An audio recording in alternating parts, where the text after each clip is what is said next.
Assalamualaikum warahmatullahi wabarakatuh. Bismillahirrahmanirrahim. Nahmaduka ya ghafuru ya syakuru. Mashalli wa sallim barik ala sayyidina maulana Muhammadin wa ala alihi wa sahbihi asma'in nama ba'du. Tapi monggo lah kita cerita-cerita Islam, cerita-cerita beragama yang rileks. Kita semua tadi seperti yang dikatakan Kadensus pernah disewani Mas Sufyan Sauri, juga beliau pernah ngaji. Sebetulnya dalam banyak hal-hal yang keseharian itu lebih prinsip ketimbang ide kita tentang hal-hal besar. Saya beri contoh, Allah itu Tuhan yang Maha Kuasa, yang menguasai alam raya ini. Kadang-kadang menjelaskan dirinya itu hanya alladzi at'amahum min ju'. Saya ini Tuhan yang memberi makan kamu saat Anda lapar, saat kalian lapar. Jadi untuk beriman kepada Tuhan yang Maha Esa, kepada Allah, kamu yakin yang memberi makan kamu itu Tuhan. Apapun kecewanya Anda terhadap tetangga, terhadap negara, terhadap mertua, terhadap istri, itu kecewa Anda tidak akan mati. Tapi kalau tidak makan itu mati. Sehingga Allah mensifati dirinya kadang pakai keseharian. Alladzi at'amahum min ju'. Tuhan itu siapa? Yang memberi makan kamu ketika lapar. Tapi kamu untuk syukur itu nunggu punya istri cantik, neriman, gampang diatur, membolehkan poligami. Terus 4 istri itu neriman semua, loyal semua. Itu sombong betul. Mau syukur saja kok repotnya seperti itu. Jadi mau syukur ya ada makanan dimakan. Itu. Kalau ngantuk ya tidur. Ayatnya wa min ayatihi manamukum billaili wan nahar. Maksud ayat Allah itu tidur. Nah keangkuhan-keangkuhan ini yang menjadikan kita itu jadi repot hidup. Wong untuk syukur kok nunggu tadi. Mertua baik, tetangga baik, istri baik. Apa saja di sekelilingnya harus baik. Nah keinginan berlebihan ini menjadikan kita lupa ada hal-hal yang paling kita butuhkan. Yaitu oksigen. Kita boleh nempat di buminya Allah. Alladzi ja'ala lakumul ardo firasya. Bumi kamu tempati enak. Coba kalau gempa. Apa artinya istri 4 cantik semua kalau pas digoyang apa? Gempa. Apa artinya kamu jabat? Entah apa saja jabatannya. Kalau bumi likuifaksi, habis kamu. Kiai meskipun dai kondang umatnya jutaan, kalau likuifaksi di panggung hancur. Tapi nikmat-nikmat yang disebut Allah seperti kita kaji keseharian. Alladzi ja'ala lakumul ardo mahda. Allah itu yang menjadikan bumi dalulan, yang mudah diinjak. Famshu fi mana biya, silahkan pakai jalan-jalan. Jadi saya termasuk benar-benar kiai Jawa. Kalau kerennya Kiai Nusantara atau Kiai Indonesia lah. Diajari bapak saya Kiai Haji Nur Salim, diajari Mbah Maimun. Itu Islam itu keseharian. Karena ketika Anda memilih hal-hal yang serius, itu tujuan utamanya nyari ridhonya Allah. Dan ridhonya Allah bisa kamu dapatkan sesuatu yang pasti benar. Misalnya dalam sebuah hadis Sahih Muslim disebutkan, Inna Allaha la yardha 'anil 'abdi idza akalal akla fayahmadahu 'alaiha. Au yashraba syarba fayahmadahu 'alaiha.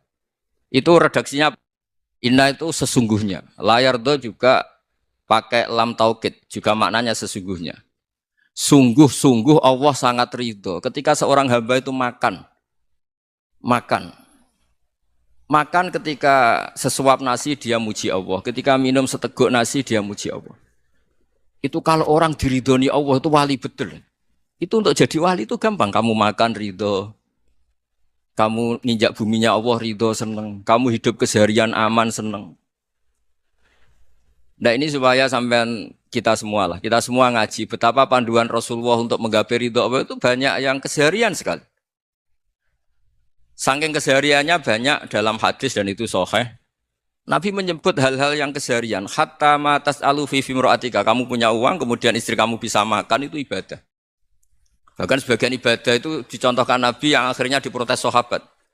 Yaitu wafi buti ahadikum sodakoh. Kamu menggauli istri kamu itu ya sodakoh. Sampai sahabat bilang yang benar ya Rasulullah. Ayati ahaduna syahwatahu wa huwa lahu ajrun. Masa urusan biologis, urusan syahwat kemudian dia dapat pahala. Nabi menjawab, alai salawadu'aha fi haramin akana alaihi wisrun. Bagaimana kalau dia meletakkan ke yang tidak benar itu kan dosa. Nah, hal-hal seperti ini yang saya ingin teman-teman semua lah, semua. Saya juga agak ingin ngaji demi Anda juga agak ingin. Itu dosa sekali ngaji kok pesanan kelompok tertentu itu enggak boleh. Islam itu untuk semua. Jadi Ya cuma karena di depan saya jenengan ya seakan-akan jenengan korbannya. Itu ada ilmunya dalam usul fikih itu. Jadi orang itu harus ngaji usul fikih. Nama yang disebut, mungkin Mas Sufyan masih ingat zaman ngaji usul fikih. Nama yang disebut itu tidak jaminan sebagai prioritas perintah. Jadi misalnya gini, kebetulan yang di depan Nabi itu Abu Dzar. Nabi ya bilang, ya Abu Dzarin ini uhibbuka misalnya, atau ya Mu'ad ini uhibbuka, atau ya Abu Hurairah ini uhibbuka misalnya. Banyaklah riwayat yang Nabi nyebut ya Abu Dzarin, ya Mu'ad, ya Abu Hurairah. Kemudian misalnya Nabi meneruskan khitab, ini uhibbuka, saya mencintai kamu, fakul dubur sholatin, atau sebagian riwayat disebut fala tada'anna dubura kulli sholatin, Allahumma inni ala dzikrika wa syukrika wa husni ibadatik.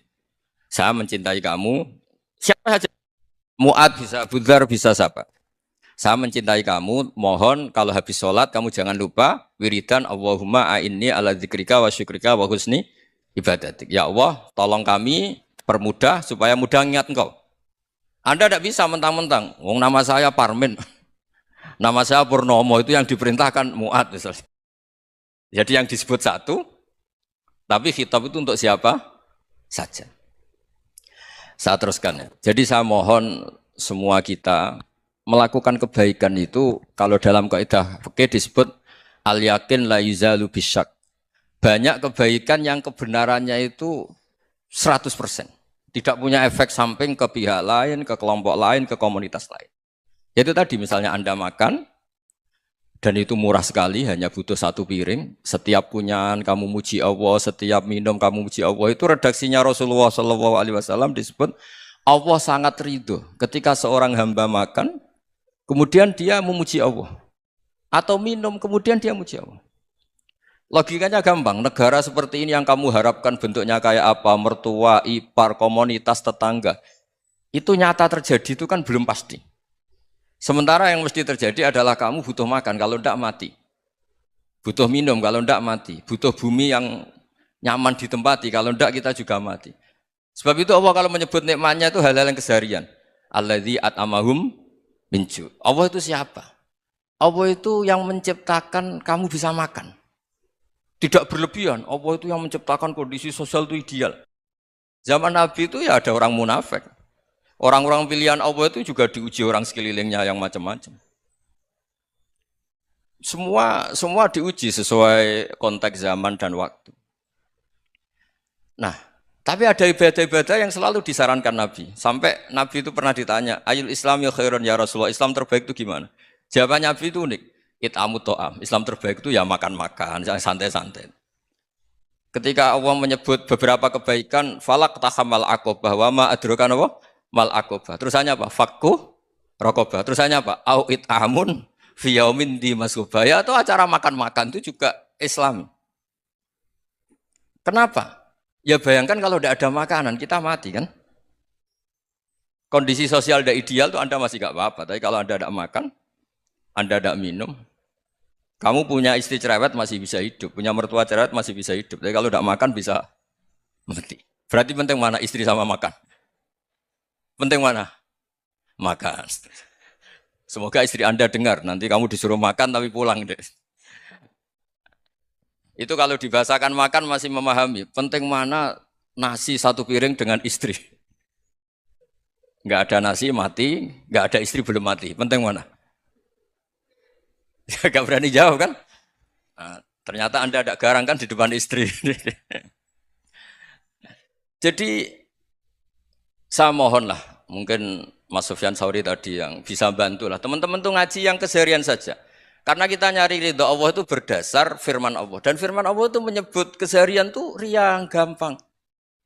Yaitu tadi misalnya wa min ayatihi manamukum billaili wanar. Termasuk ayat-ayat Allah itu kamu tidur. Maka dulu itu ada guyonan, ada tokoh Mu'tazilah, kelompok dalam Islam yang berpikir manusia itu bisa menentukan ikhtiarnya sendiri. Karena saya bisa duduk, ingin berdiri, berdiri. Karena kelompok ini nggak terima kalau semua kehendak Allah, nanti bagaimana kalau semua kehendak Allah kok ada hisab, ya ada sanksi. Lucunya itu, dia akhirnya, ini cerita ya, mencintai seorang perempuan, cantik sekali. Dan itu dia menjadi ahli sunnah itu oleh hal-hal yang sepele. Karena istrinya cantik, Ya namanya suami istri itu hubungan intim. Terus ditanya, Mas, masih ingin lagi? Masih. Silahkan diulang lagi. Wah ya tidak bisa. Katanya manusia bisa menentukan yang diinginkan. Itu tobat itu. Itu nggak bisa ditobatkan Mas Sufyan Ats-Tsauri. Orang cantik yang mudah nobatkan orang itu orang cantik. Segampang itu. Akhirnya kita tahu, makanya kalau dalam kitab Hikam itu disebut al-aqil mayakul madza yaf'alu wa hubi wal ghafil mayakul madza af'al. Orang yang punya akal karena sadar ini wilayah Allah, semua milik Tuhan. Itu dia tiap hari berpikir, besok Allah akan melakukan apa terhadap dunia ini. Kamu merencanakan suatu mau plesir ternyata gempa. Mau wisata ke Rusia ternyata perang. Kamu tidak pernah tahu apa yang akan terjadi besok. Wa ma tadri nafsum madza taksibu ghada. Tapi Anda semua kita ini sering punya jadwal permanen. Makanya saya kalau diundang siapa saja, sana takdir. Yang jelas Gus ini acara penting.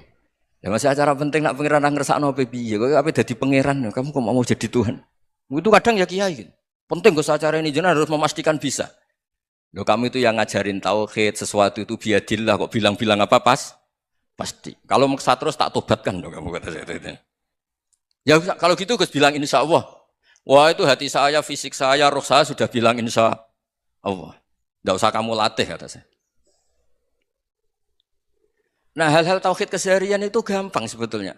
Wal ghafil yaqulu madza af'al. Tapi orang yang lupa Allah dia setiap hari bilang besok apa? Kita bisa melakukan apa? Seakan-akan dia itu aktor, dia penting, dia subjek permanen, dia. Padahal kita ini hanya objek kehendak Allah Subhanahu wa taala. Karena kita yakin sesuatu yang terjadi di alam raya ini kita tidak bisa apa-apa. Makanya saya sering ngaji, sering bilang saya. Ketika Anda mensifati Allah, Dia yang menghidupkan. Sudah itu tanamkan sehingga ketika kita mati santai saja. Kenapa santai? Allah punya cara menghidupkan kita. Zaman kita hidup juga gak tahu caranya ngelola jantung, ngelola paru-paru. Kamu juga gak tahu ngelola oksigen yang tidak beracun, tidak ngandung polusi. Tahu-tahu hidup. Gak ingin tua ya tahu-tahu tua. Gak ingin mati tahu-tahu mati. Selama ini kita hidup juga gak tahu apa sebetulnya. Hanya gaya tok, punya jadwal, punya planning. Kalau kamu bisa menentukan pilihan Anda, pasti Anda istrinya cantik, 4 neriman semua, kona'ah semua. Nyatanya enggak kan? Ada 1 jelek, cerewet. Wah itu kan, nyatanya enggak bisa apa-apa Anda kan? Dan kamu bawa mati lagi. Itu kan, istri Anda juga gitu, punya keinginan, punya suami yang ganteng, yang jabat, yang neriman, yang enggak poligami. Ya enggak kesampaian juga. Kalau kita ngitung tingkat kegagalan kita itu gagal terus. Ya kan? Nah, terus ingat Allah. Madza yaf'alu wa bi. Orang yang punya akal selalu berpikir Allah itu menghendaki apa terhadap saya. Lalu sama-sama orang itu. Ngelihat orang yang serius. Itu kata Anda itu pemikir berat, serius. Senang punya tokoh yang merengut karena kamu anggap serius. Tapi sebagian orang anggap orang yang serius itu wong merengut, wong masam, wong muka kok ditekuk. Jadi sama itu hati ya muqallibal qulub tsabbit qalbi ala dini karena kita enggak tahu cara berpikir kita tentang orang lain, tentang sekeliling kita. Misalnya kita orang baik yang jenis ngrumat fakir miskin. Ada orang bangun masjid mewah itu janggal. Apa artinya masjid mewah kalau banyak orang kelaparan? Tapi kalau yang jenis pendidikan apa artinya masjid mewah kalau enggak bisa ngaji? Nanti yang jenis infrastruktur apa artinya ini kalau semuanya punya sudut pandang yang berbeda-beda. Dan Islam mengapresiasi semua kebaikan. Tapi katakan semua kebaikan itu adalah kehendak Allah Subhanahu wa taala. Karena apapun baik Anda itu pakai fasilitas yang diberikan oleh Allah Subhanahu wa taala. Sehingga ini yang disebut qulillah tsumadarhum fi khawdihim yal'abun. Ya kembali tadi ke tema-tema bahwa keseharian Anda ini sudah Islami. Saat Anda tidak bisa melakukan apa saja. Saya sering ada jenazah, biasanya kalau tetangga meninggal saya sering disuruh ngelepas. Saya bilang orang ini baik karena sering ngelamun di rumah, sering nganggur di rumah. Ditanya sama anaknya, kenapa Gus nganggur baik? Ya kalau dia nganggur artinya juga enggak berbuat sesuatu yang maksiat kan? Ya kan? Orang nganggur di rumahnya ya enggak bunuh orang, enggak maling, enggak korupsi, ya namanya nganggur di rumah. Lah cuma istri cara pandang nganggur enggak menghasilkan uang gitu. Tapi juga enggak menghasilkan kriminal kan? Jadi sebenarnya Islam itu makanya kalau sampai ngaji usul fikih itu ada kitab usul fikih namanya Lubul Usul itu terkenal sekali di pesantren itu. Itu kalau ngapresiasi keseharian itu luar biasa. Izma min mubahin illa wa yatahaqqaqu bihi tarku haramimma. Karena keseharian yang mubah saat Anda lakukan itu ada kehebatan yang luar biasa, yaitu meninggalkan haram. Makanya dulu banyak orang-orang alim ketemu temannya itu guyon sampai semalaman. Itu biasanya yang semangat Islam, itu kiai kok tidak tahajud, kiai kok tidak witir. Orang yang sedang mapan uangnya banyak, malam itu tidak kelayaban itu sudah luar biasa. Melawan nafsu supaya tidak maksiat itu sudah luar biasa, supaya lupa guyon sama temannya semalaman sampai subuh. Gejolok-gejolokan ngenang zaman miskin, zaman kuliah nggak jelas, zaman apa. Melihatnya jangan tarkut tahajud. Seperti ini meninggalkan tahajud, tapi meninggalnya ini talkul muharramat. Jadi kayak apa hebatnya? Sehingga Imam Ghazali punya riwayat yang agak unik. Hatta takuna ibadatu akhiri hadil ummah iku an-naum. Sehingga suatu saat ibadah terbaik umat ini itu tidur. Itu kan riwayat kontroversi. Ketika Imam Ghazali ditanya, kenapa iya? Kenapa kamu mulai keluar dari rumah itu sudah banyak maksiat? Melihat perempuan yang enggak mahram, melihat fenomena. Tapi kalau kamu tidur itu enggak melihat apa-apa. Tapi juga kamu jangan nganggap tidur itu ibadah betul. Saatnya melakukan fardu ain malah masih tidur. Tapi itu sudut pandang yang menjadikan kita Islam itu gampang.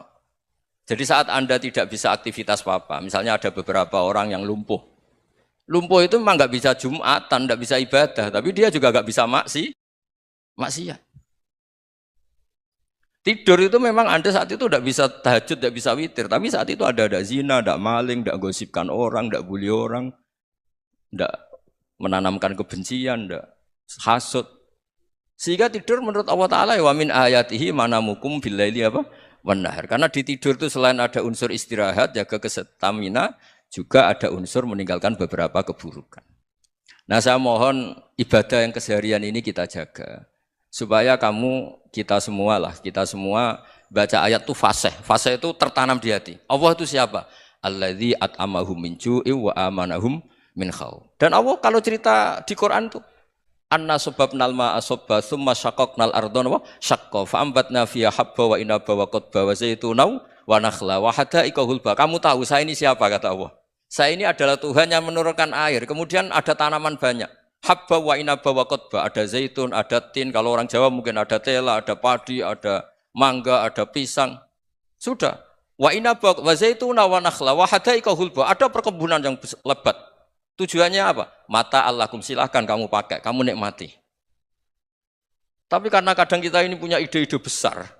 Tadi untuk syukur saja nunggu punya istri riman, rumah baik, tetangga baik, komunitas baik, semuanya baik baru syukur.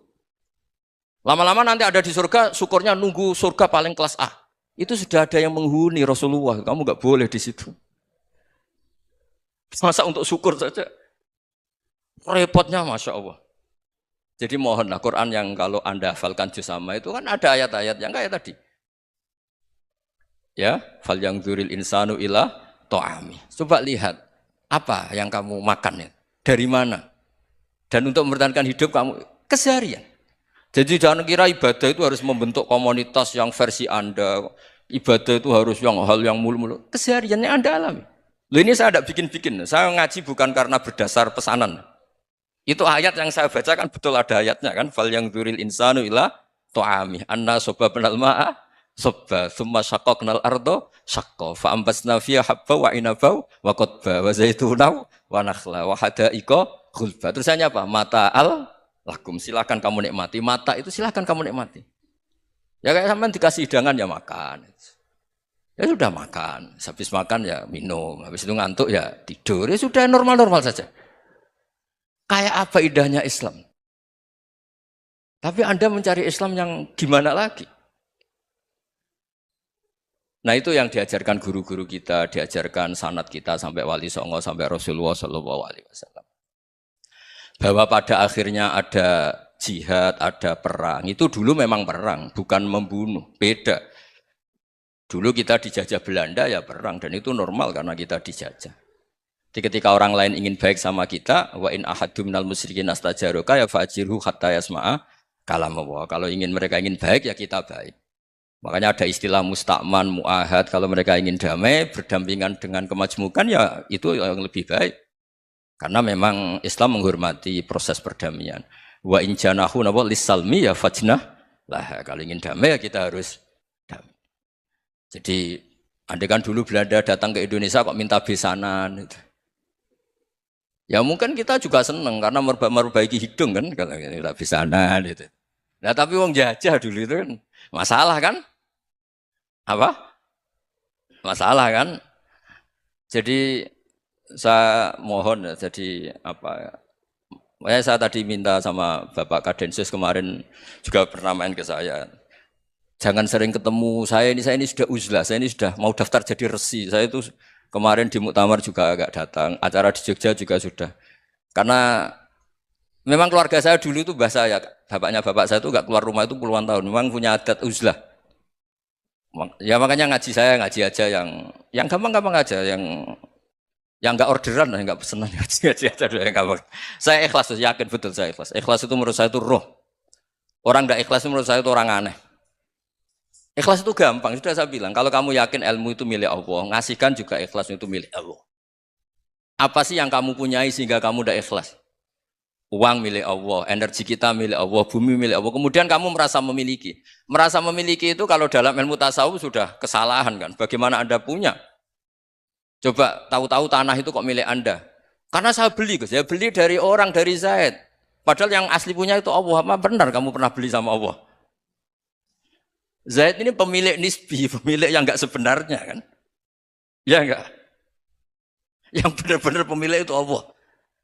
Kok kamu ngerasa itu bumi kamu itu atas nama apa? Coba. Milik kan harus beli atau dikasih. Tidak semua kan? Nah, makanya terus famshu fi manakibiha dan Allah menyebutnya, sudah saya ini yang menciptakan bumi. Waladzi ja'ala lakumul arda dalulan. Dan Allah menyebutnya sederhana, famshu fi manakibiha, silakan jalan-jalan. Terusannya apa? Wa kulu mirizki, silakan makan-makan. Jadi Islam itu yes. Ya, makanya kiai-kiai itu ada acara makan, sampai ada guyonan fikuli makanin makan di setiap tempat ya makan. Nggih ngoten guys, pokoknya sing gampang-gampang mawon nggih. Nggih Mas Sufyan nggih sing gampang-gampang mawon nggih. Assalamualaikum warahmatullahi wabarakatuh.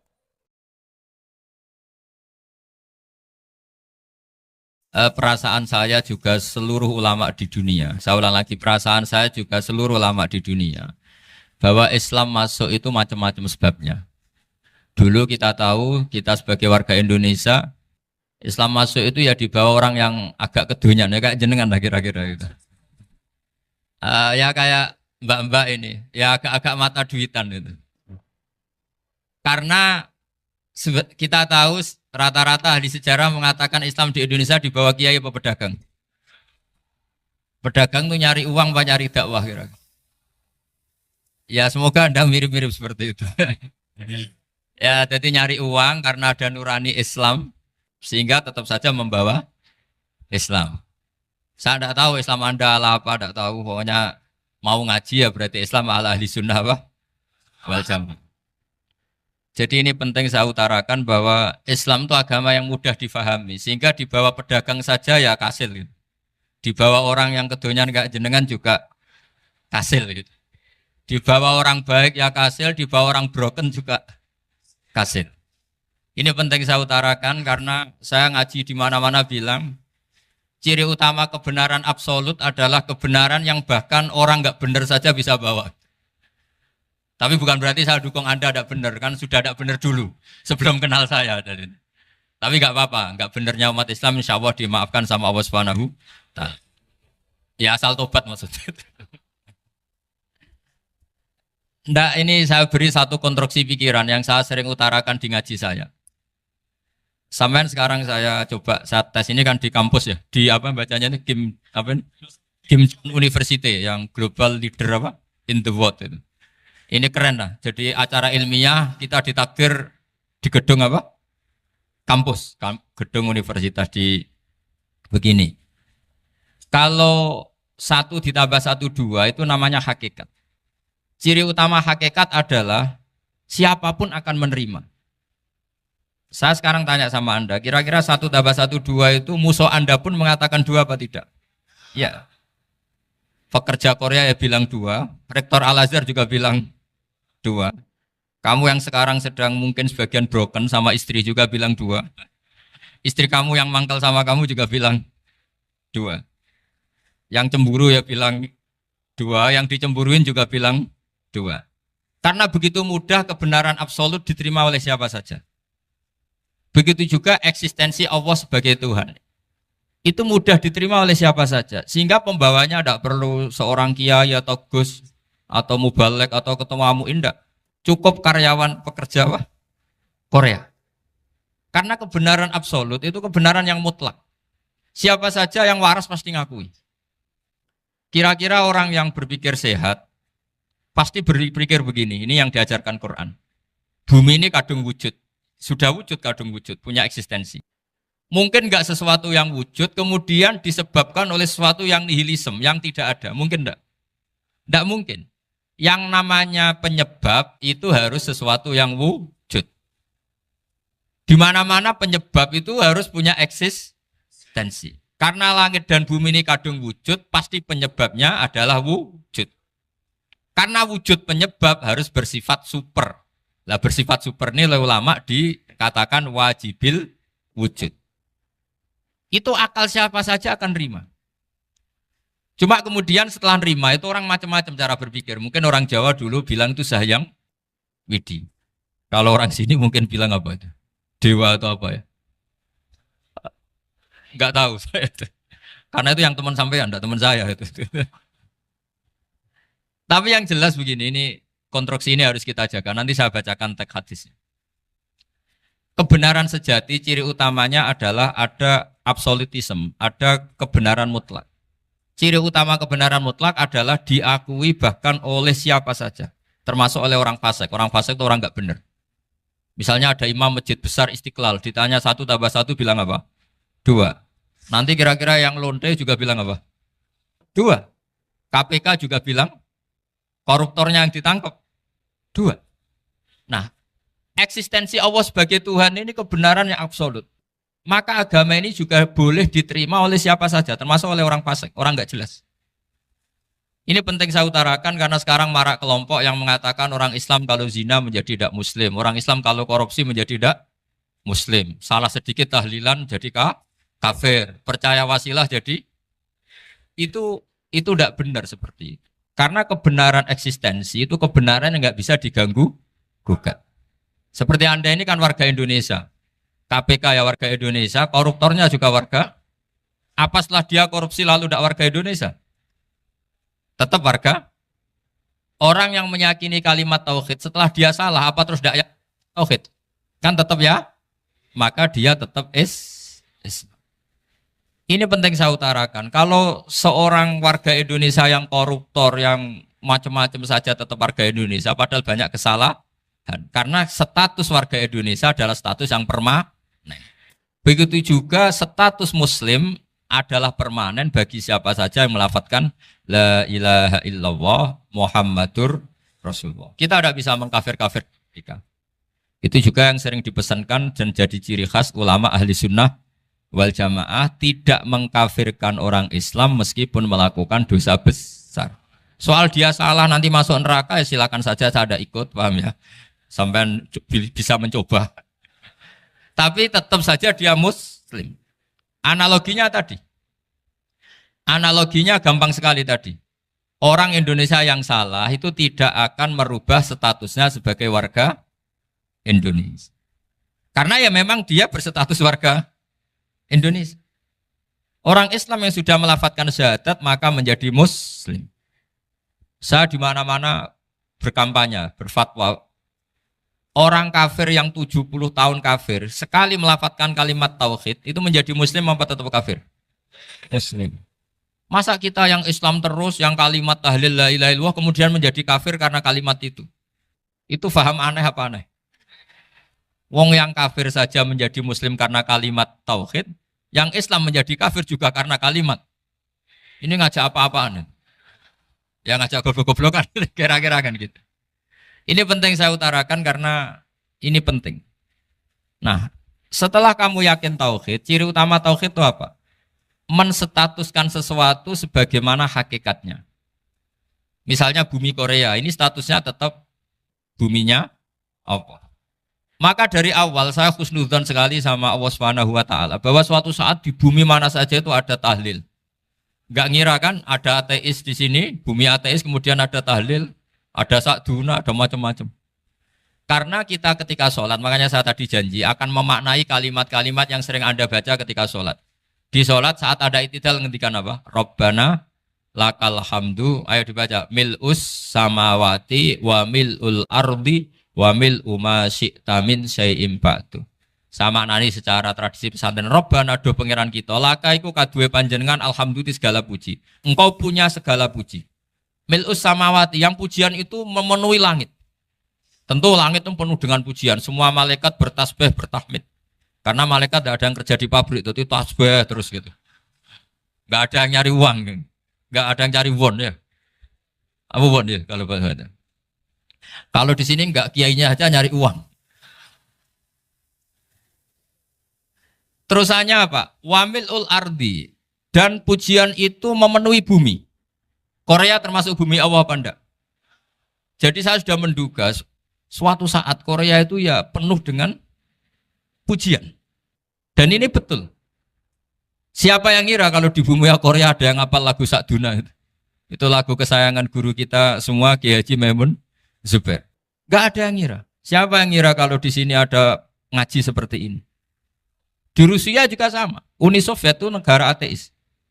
Tapi lama-lama pecah karena Glasnost itu dan Perestroika itu. Kemudian menjadi pecahan-pecahan negara Muslim. Ada Uzbekistan, Tajikistan, Ceknya, semuanya menjadi negara apa? Muslim. Karena dari awal lakal hamdu mil'us samawati wa mil'ul ardi. Dan pujian itu pasti memenuhi langit, juga memenuhi bumi.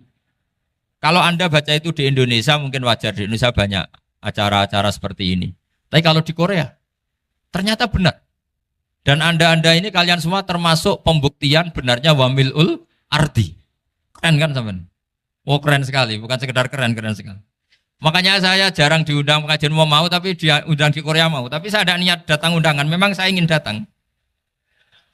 Jadi, ya karena itu. Ini bentuk penghormatan saya. Bentuk penghormatan saya bahwa pada akhirnya benar-benar lakal hamdu mil'us samawati wa mil'ul ardi. Jadi Anda tidak perlu pesimis, dulu Indonesia juga seperti itu. Banyak Buddha, Hindu, semacam ateisme. Kemudian berkatnya para ulama sekarang jadi negara yang mayoritas Muslim. Korea, barokahnya orang-orang kedonyan seperti ini banyak Islam itu. Enggak apa-apa. Karena sebagian agama Islam, sebagian sejarah ditulis di bawah pedagang-pedagang Gujarat. Kira-kira orang Gujarat ke Indonesia dulu yang namanya pedagang cari apa? Uang. Tapi namanya orang Islam, hatinya tetap adanya tauhid. Nyari uang ya tetap sambil dakwah. Kalau yang ke Korea langsung kiai mungkin tidak seramai ini Islam. Karena kalau kiai datang langsung dicurigai jadi misionaris. Jadi ribet malah. Tapi kalau sampean nggak ada yang curiga. Namanya pekerja, pekerja saja nyari uang. Dan itu memang fakta. Cuma kadang ya sadar terus ya bagus lah seperti itu.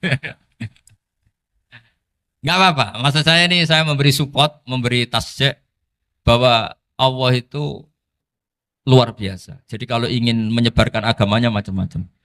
Kadang kiai tidak bisa mengislamkan orang, itu anak-anak mahasiswa pacaran, itu banyak yang pacarnya itu masuk Islam. Tapi sampean jangan bilang pacaran halal, ya tidak pernah halal. Tapi Allah kalau menghendaki memberi hidayah itu jalannya macam-macam. Ada yang lewat kerja, coba yang bayangkan ada tahlilan di Korea itu semua kiai tidak pernah bayangkan. Tapi setelah banyak pekerja di sini, kemudian mereka insaf atau sedang insaf, tidak tahu ini. Sampai kapan insafnya juga tidak tahu. Tapi yang jelas ini hebat. Ini apa? Hebat. Tahu-tahu ya seperti ini. Makanya iman saja Rabbana lakal hamdu mil'us samawati wa mil'ul ardi. Masih ditambahi wa mil'u ma syi'ta min syai'im ba'du. Karena Allah itu zat yang tidak terperikan, zat yang tidak terbatasi. Maka pujian di langit dan bumi ini masih kurang. Masih ada apa saja yang nanti akan dipenuhi oleh pujian kepada Allah Subhanahu wa ta'ala. Wa mil'u ma syi'ta min syai'im ba'du. Dan pujian kepada Engkau ya Allah akan memenuhi semua ruangan yang Engkau kehendaki. Mungkin suatu saat negara-negara yang sekarang yang paling minim Islam itu di Amerika Selatan. Kayak di Argentina dan sebagainya. Itu nanti suatu saat nanti suatu saat juga penuh dengan pujian karena tetap Rabbana lakal hamdu mil'us samawati wa mil'ul ardi wa mil'u ma syi'ta min syai'in ba'd. Saya di Jogja setiap akhir ngaji saya ajarin wiridan. Mungkin wiridan ini tidak asing bagi jenengan karena sering saya baca. Subhanallah wa bihamdihi adada khalqihi wa ridha nafsihi wa zinata arsyihi wa midada kalimat. Bahwa kita memuji Allah itu adada khalqi sesuai jumlah makhluk Allah. Semua makhluk Allah meskipun kelihatannya mengecewakan, ini semuanya memuji sama Allah Subhanahu wa taala. Meskipun kadang kita kecewa, kadang kita tidak cocok. Coba barokahnya Anda ini agak-agak kecewa gitu dengan Indonesia karena nggak menyediakan lapangan kerja untuk Anda. Tapi ya nggak kecewa-kecewa amat ya, agak-agak saja. Karena Anda tetap semua mencintai Indonesia. Gara-gara agak-agak kecewa cari negara lain. Akhirnya di Korea, ada yang di Jerman, ada di Inggris. Tapi bawaan pernah ngaji di musola, Islam ini ke bawah. Sehingga karena Islam ini ke bawah, tahu-tahu ada komunitas yang memikirkan Islam. Umumnya orang mikir Islam itu ya bikin masjid. Kalau di Korea unik, nyewa apa? Nyewa gedung untuk masjid. Itu kalau diceritakan di Indonesia aneh. Ini masjid sewaan. Masjid. Tapi kalau di sini lazim karena kalau beli mahal ya cukup sewa. Saya tidak tahu kalau dalam terminologi agama tempat Anda sujud ini nanti jadi saksi di akhirat. Itu yang permanen apa yang sewaan tidak tahu. Jadi nanti bumi ini tanya, ya saya ya Allah pernah dipakai sujud, tapi setelah 1 tahun nggak kuat menambah lagi. Makanya saya dukung tadi yang ada gerakan masjid apa. Sebenarnya permanen nggak permanen itu tetap bagus, tidak usah memaksakan. Yang jelas saya sudah ikut nyumbang lelang tadi, dan saya berharap uang itu benar-benar untuk masjid. Kalau untuk tamirnya juga nggak apa-apa, yang penting untuk menghidupi masjid. Saya juga termasuk kiai yang nggak suka kalau hukum itu terlalu fanatik. Misalnya uang ini untuk masjid, kemudian imamnya diterlantarkan. Karena alasannya ini untuk masjid. Imam kan tidak masjid. Nah ini kalau imamnya nggak diservis, kemudian mutung terus pulang ke Indonesia. Ini jadi masalah. Tapi saya juga nggak suka kalau ada negara gitu.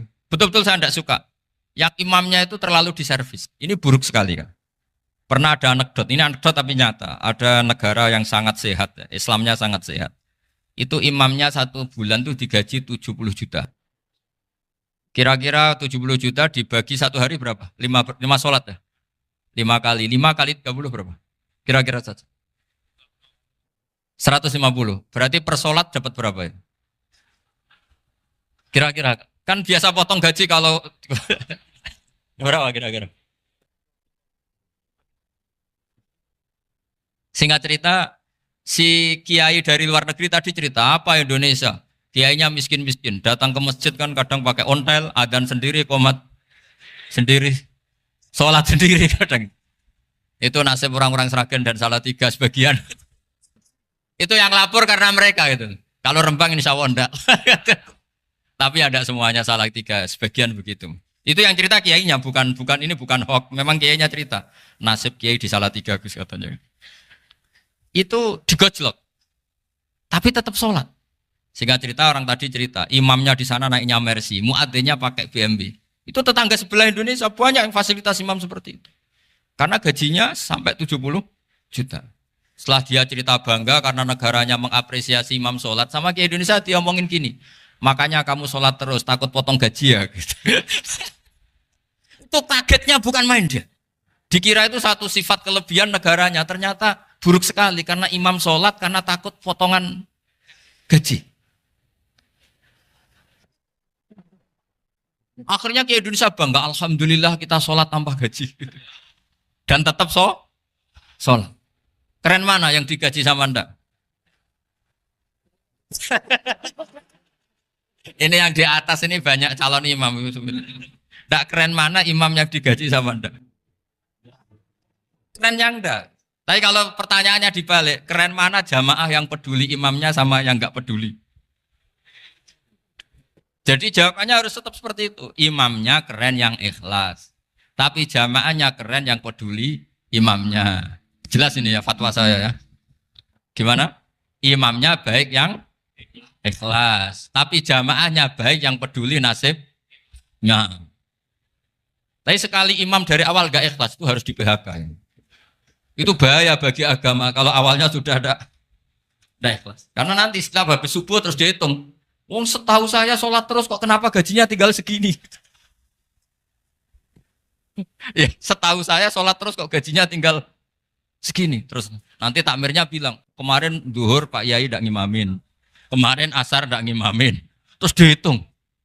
Bisa enggak agama akan berjalan seperti itu? Enggak kan? Ya makanya pertanyaannya tadi, suka atau punya imam ikhlas? Suka. Tapi imamnya juga suka kalau jamaahnya peduli. Ini penting. Jadi saya mensupport Anda, mensupport kalian semua bahwa agama ini akan diurus oleh Allah Subhanahu wa taala. Makanya Sayyidina Umar radhiyallahu anhu kalau disuruh mikir agama itu tidak mau. Enggak mau betul. Ketika Umar jadi khalifah itu puncak keemasan masa Islam. Semuanya stabil, semuanya hebat. Sampai Irak, Iran zaman itu Persia masih. Semuanya Mesir. Itu semuanya ikut Islam. Ketika Islam pada puncaknya, yang dikhawatirkan oleh masyarakat adalah begini. Lalu setelah Umar itu bagaimana? Islam setelah dipimpin orang yang tangguh, yang kuat, yang waroi, yang zuhud. Lalu setelah Umar itu gimana? Tapi Umar disuruh mikir gak mau. Sampai setiap Abdullah bin Umar jalan-jalan di kampung-kampung itu abahnya dianggap pecundang. Tahu sampean pecundang? Orang yang gak tanggung jawab. Karena orang-orang bilang gini, ya Abdullah bin Umar, bagaimana pendapat Anda kalau ada penggembala kambing di tengah hutan atau di tengah padang rumput, kemudian dia ninggal gelanggang kambingnya. Kamu anggap penggembala ini gimana? Oh itu penggembala yang dolim itu. Pasti kalau kambing ditinggal ya kacau. Apalagi ini ummatu Rasulullah Shallallahu Alaihi Wasallam. Ini abah kamu tidak pernah wasiat, tidak pernah ngatur suksesi. Lalu Islam setelah dia bagaimana? Suruh dia ngomong penggantinya siapa? Karena beliau sudah sepuh harus ada suksesi.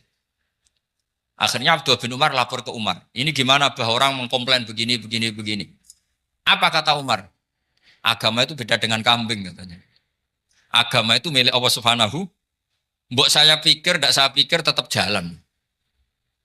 Nah ini terbukti. Jangan ulama ya ndak, mufti ya ndak, tapi bisa menjalankan agama. Kalau agama sampean pikir malah rusak. Sudah pokoknya lakukan saja, tidak usah dipikir. Akhirnya betul. Karena agama ini milik Allah. Soal kita serius memikirkannya itu karena khidmah. Karena kita ingin berbakti pada agama. Tapi Anda tidak boleh berpikir kalau agama ini butuh pemikiran Anda. Beda loh ya. Kita khidmah agama serius karena kita ingin mengkhidmai agama. Tapi agama ini tidak pernah butuh kita. Karena agama ini akan diurus oleh Allah Subhanahu. Coba pas sampean kecil, orang jilbaban di Indonesia itu banyak apa banyak sekarang? Banyak sekarang. Kiainya mutu orang dulu apa mutu orang sekarang? Tapi perkembangan Islam itu ramai sekarang apa ramai dulu? Ramai sekarang. Islam menyebar di seluruh dunia itu zaman Wali Songo, zaman sampean keren mana? Keren sekarang. Kualitas solehnya sampean sama Wali Songo? Wali Songo. Ini betul. Karena agama ini diurus oleh Allah Subhanahu wa taala. Maka kata Sayyidina Umar, agama ini innallaha ta'ala yahfadhu dinah. Innallaha ta'ala la yudhi'u khilafatahu waladina. Allah itu tidak akan menyia-nyiakan agamanya. Ini terbukti. Agama ini pernah dipimpin orang terbaik di dunia, yaitu Rasulullah Shallallahu Alaihi Wasallam. Ketika beliau intakola ila rofiqil ala, ketika beliau pindah ke alam sana, diteruskan oleh sahabat yang tentu jauh di bawah Rasulullah. Diteruskan tabiin, diteruskan para wali songo, diteruskan sayang sampean yang jauh di bawah wali songo. Sejauh-jauhnya. Tapi agama jalan sampai Korea. Agama jalan sampai apa? Dulu Wali Songo itu hanya sampai Mojokerto, sampai Tulungagung. Di bawah sampean, Kelayaban sampai mana ini? Korea. Coba kalau Allah tidak ngurus, nggak bisa. Yang gerakkan hatinya sampean peduli sama masjid siapa? Allah Subhanahu wa taala. Yang menggerakkan hati sampean peduli sama agama siapa? Tapi yang menggerakkan sampean ke Korea apa? Uang kan?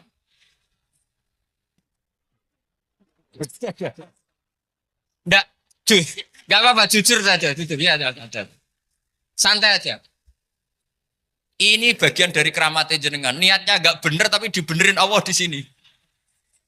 Dari awal niatnya kan uang, uang, uang gitu. Tapi setelah di Korea dibenerin Allah. Mbok ingat agama gitu. Keren kan? Makanya yang syukur sama Allah Subhanahu wa taala. Yang bisa hanya Allah taala. Makanya dalam dunia kiai selalu baca apa? Alhamdulillah alladzi hadana li hadza wa ma kunna linahtadiya laula an hadana Allah. Alhamdulillah kita diberi hidayat seperti ini. Kalau tidak Allah tidak bisa. Sudah mata duitan, kadang istri ngomel, mertua tidak percaya. Sudah setengah-setengah broken gini di saya tahu sampean ke Korea itu karena broken pas saking sayangnya keluarga. Potensinya hanya dua. Dibela-belain kerja demi keluarga atau agak broken maka ke sini. Tapi apapun potensi itu tetap baik. Itu takdir sudah, itu takdir tidak usah dibicarakan. Semua itu apa? Karena orang kalau sedang rukun ya tidak mau tukaran, kalau sedang tukaran ya tidak mau rukun. Itu sudah semuanya takdir. Kata bapak saya dulu kalau ada orang mau jualan tanah, Pak Yai tanah saya mau saya jual. Ini gimana padahal ini tanah warisan. Kata bapak, nak waya adol ya adol. Memang ini saatnya jual ya jual saja. Nanti kalau kaya saatnya beli ya beli saja. Karena kalau sudah saatnya jual mau beli ya nggak mungkin kan. Mau memang saatnya jual. Kalau sudah kaya kan nggak mungkin jual tanah. Saatnya beli. Maka semoga masalah di keluarga sampean ya masalah musiman. Maksudnya yang tukarannya ini musiman, yang rukunnya permanen. Jangan tukarannya permanen, rukunnya musiman. Setelah melihat yang lebih cantik, katut babon, nggak tahu saya nggak tahu. Nah ini semoga katut masjid ini bagian dari kafaroh sampean itu. Jadi kafaroh kesalahan-kesalahan di sampean. Ini penting saya utarakan karena agama itu beda. Agama ini diurus oleh Allah Subhanahu. Jadi kita mengerahkan pemikiran itu bukan karena kita akan menyelamatkan agama ini, tidak. Agama ini diselamatkan oleh Allah Subhanahu wa taala. Coba kayak apa Uni Soviet kuatnya itu. Mengkooptasi supaya orang semuanya ateis, semuanya komunis. Itu 100 tahun Uni Soviet begitu. Tapi orang-orang Uzbek, Ceknya, Tajikistan tetap mengajari anak-anaknya tauhid. Itu ada yang cerita itu sampai mengajarkan tauhid itu di bawah tanah, di basement. Tapi Allah menghendaki Rusia itu Uni Soviet jatuh. Ketika jatuh, negara-negara ini langsung menjadi negara Islam, yaitu Uzbek, Tajikistan, Ceknya. Mungkin nggak mereka langsung menjadi negara Islam, andai kan saat menjadi Uni Soviet benar-benar menjadi ateis. Nggak mungkin kan? Karena saat dikooptasi Uni Soviet, akidah mereka tetap tauhid. Cuma nggak berani muncul. Artinya apa? Uni Soviet nggak bisa menghabisi Islam. Kurang kerennya Uni Soviet zaman itu. Bisa nggak menghabisi Islam? Nggak bisa. Donald Trump dulu termasuk Islamfobia. Tapi setelah dia anti-Islam, malah orang Amerika demo supaya memperhatikan Islam. Nggak bisa. Makanya Korea pun nggak bisa menghabisi Islam. Kalau sampean menghabisi Islam sendiri bisa. Karena terus nggak mau sholat, nggak mau zakat, itu sampai. Tapi sampean toh yang Islamnya habis, Islam tetap baik-baik saja. Makanya ini penting saya utarakan, supaya kamu pede. Bahwa agama ini pernah dibawa orang yang pedagang. Ya soal ada sebagian pendakwah yang ikhlas ya banyak, tapi sejarah yang gampang kita lihat adalah Islam itu dibawa oleh apa? Pedagang Gujarat, pedagang India. Nggak apa-apa, sejarah itu meskipun sebagian menentang nggak apa-apa, tapi sejarah itu tetap ada. Pasti sebagiannya memang seperti itu, dan itu tidak masalah. Saya ulang lagi, itu tidak masalah. Coba dulu pemain bola kalau di Inggris itu kalau mau sholat susahnya bukan main. Apalagi kalau mau puasa. Kalau di sini kerja puasa katanya mati lu kalau apa? Puasa. Kalau mau sholat katanya dicari mana ini berhalanya kok. Kata orang-orang ateis kan gitu, dicarikan patungnya. Kali ini sholat kok gak ada patungnya, ini gimana ini. Ya ngalamin gitu. Tapi Allah Maha Kuasa. Banyak investor mana itu Dubai atau Qatar yang tertarik investasi di dunia bola. Kayak Sulaiman Al-Fahim makanya beli Manchester City. Itu sekarang pelatihnya negara orang sholat gak berani. Bahkan di tengah stadion dibangunkan masjid. Kalau sampai daftar jadi muadzin bisa. Apa nyanyi Sakduna di sana juga bisa. Dulu Aljazair bencinya bukan main. Apa Perancis sama orang Islam itu bencinya bukan main. Barokahnya Zidane pemain bola. Dan juara dunia. Terus Zidane turunan Aljazair. Akhirnya orang Perancis itu mencintai Islam. Itu barokahnya sepak bola. Allah punya sekian cara untuk mengenalkan Islam. Di Prancis dikenalkan lewat pemain sepak bola. Nah di Korea ini yang agak unik dikenalkan lewat pecinta wol. Saya jamin ini tidak apa-apa, sudah tidak apa-apa, sudah aman, pokoknya aman. Jamin aman. Pokoknya alhamdulillahilladzi hadana lihada wa ma kunna linahtadiya laula an hadana. Karena agama ini dibawa oleh Allah Subhanahu wa taala, yang menjaga juga Allah Subhanahu wa taala. Sama tidak usah khawatir. Kalau ada kelompok tertentu yang mengkhawatirkan Islam, sekarang Islam bahaya gini-gini, itu kurang rojak, itu kurang optimis itu. Harapannya sama Allah tipis, harus ngaji lagi. Agama ini limangka nayarjuwa hawal yaumal akhir. Agama ini bagi yang terus-menerus berpengharapan kepada Allah Subhanahu wa taala. Agama ini limangka nayarjuwa, coba bahasa Arabnya roja yarju rojaan. Maknanya harapan. Jadi agama ini bagi yang selalu berpengharapan, bukan yang pesimis, bukan yang hati kecil, apalagi yang tukang putus asa. Coba agama ini begitu luar biasa dibawa orang yang macam-macam. Tadi di Perancis dibawa oleh pemain apa?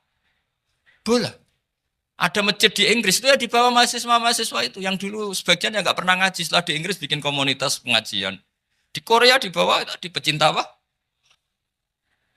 Tapi lama-lama cinta Tuhan. Karena ya memang sebenarnya sudah cinta Tuhan. Cuma ya cara cinta ini nunggu punya uang Ya sudah, alhamdulillah seperti ini sudah luar biasa sudah. Insya Allah diterima oleh Allah Subhanahu wa taala. Saya selalu berharap semoga ini tetap satu bukti bahwa Allah itu harus kita sembah di mana-mana. Karena tadi Allah akan selalu Rabbana lakal hamdu mil'us samawati wa mil'ul ardi wa mil'u ma syi'ta min syai'in ba'du. Bahwa pujian kepada Allah akan selalu memenuhi langit dan memenuhi bumi. Bumi Korea termasuk buminya Allah. Makanya pegangan yang saya minta sama pengurus untuk di-share adalah Dawi Rasulullah Shallallahu Alaihi Wasallam. Mungkin nanti panitia harus menge-share itu. Ini Musnad Ahmad, riwayat dari Imam Ahmad. Al-Bilad bila dua. Sudah punya? Nanti di-share ya yang gitu. Al-Biladu bila dua. Bahwa negara hakikatnya adalah negara Allah. Wal ibad ibadullah. Semua hamba hakikatnya adalah hamba. Di hadis itu fahaitsuma asabta khairan fa'akim. Kapan saja kamu menemukan kebaikan di tempat Anda berdomisili, fa'akim, kamu enggak apa-apa di situ. Kamu di sini dapat uang, dapat masjid, sewa masjid. Enggak tahu sewa apa permanen, pokoknya itu bagus gitu. Buminya dirayu. Bumi meskipun ini enggak permanen, tapi tetap jadi saksi loh ya. Harus ada kompromi ini. Karena kalau dengar orang Indonesia jadi aneh, masjid kok nyewoi. Tapi aneh di Indonesia, ada aneh di sini, sampean tenang saja. Tentu malaikat pencatat di sini juga sudah tahu kalau sebagian masjid itu sewaan. Jadi ya ada eskal-eskal amat lah, sudah. Enggak janggal-janggal amat karena kondisional Jadi saya nanti minta panitia supaya mengeser tadi hadis riwayat siapa? Imam Ahmad bin Hambal yang diriwayatkan oleh salah satu minal asroh al-mubasyarina bil jannah yaitu Zubair bin Awam. Nabi ngendikan al-biladu biladullah. Negara mana saja adalah negara Allah. Wal ibad ibadullah, semua hamba adalah hambanya Allah. Fahaitsuma asabta khairan, di mana saja kamu mendapatkan kebaikan, fa'akim, kamu tidak apa-apa berdomisili di situ. Ya saya mohon ini penting sekali. Pokoknya saya mohon kalimat tauhid ini dijaga. Karena kalimat tauhid ini kata semua ulama kasajaratin thayyibatin asluha tsabitu wa far'uha fis sama. Dan kalimat tauhid ini pasti tu'ti ukulaha kullahinim bi'izni rabbiha. Kalimat tauhid yang dibawa umat Islam seluruh dunia.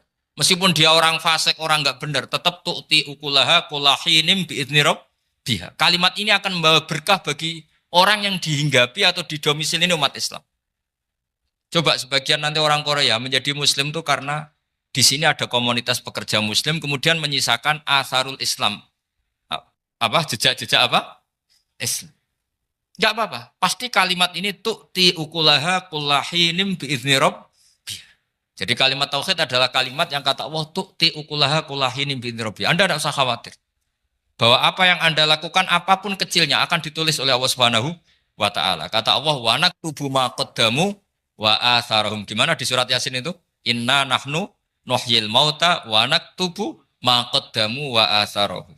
Saya bisa menghidupkan orang mati dan semua amal kalian saya tulis, kata Allah. Wa atharahum, dan jejak-jejak yang pernah kalian lakukan juga ditulis. Tak terangno kowe nek ora paham kok nek mlebu swarga dadi paham. Dadi iki pilihane ku loro. Dadi nek kowe saiki ra paham kok ning swarga paham. Nah saiki paham kesuk ben mlebu neraka dadi ra paham. Dadi mun ra usah direncana mlebu napa? Neraka wae mlebu dhewe ra usah direncanakno mun. Dados ngeten nggih, dados ahli swarga ya kurang penggawean, pancen salat wis ra wajib, ora ono pilpres, gak ono apa dadi kurang penggawean. Ahli swarga niku saking kurang penggaweane iku jagungan. Dadi misale kula Mustofa Ruhin jagungan. Piye enak ning swarga? Ya enak. Zaman ning donya piye?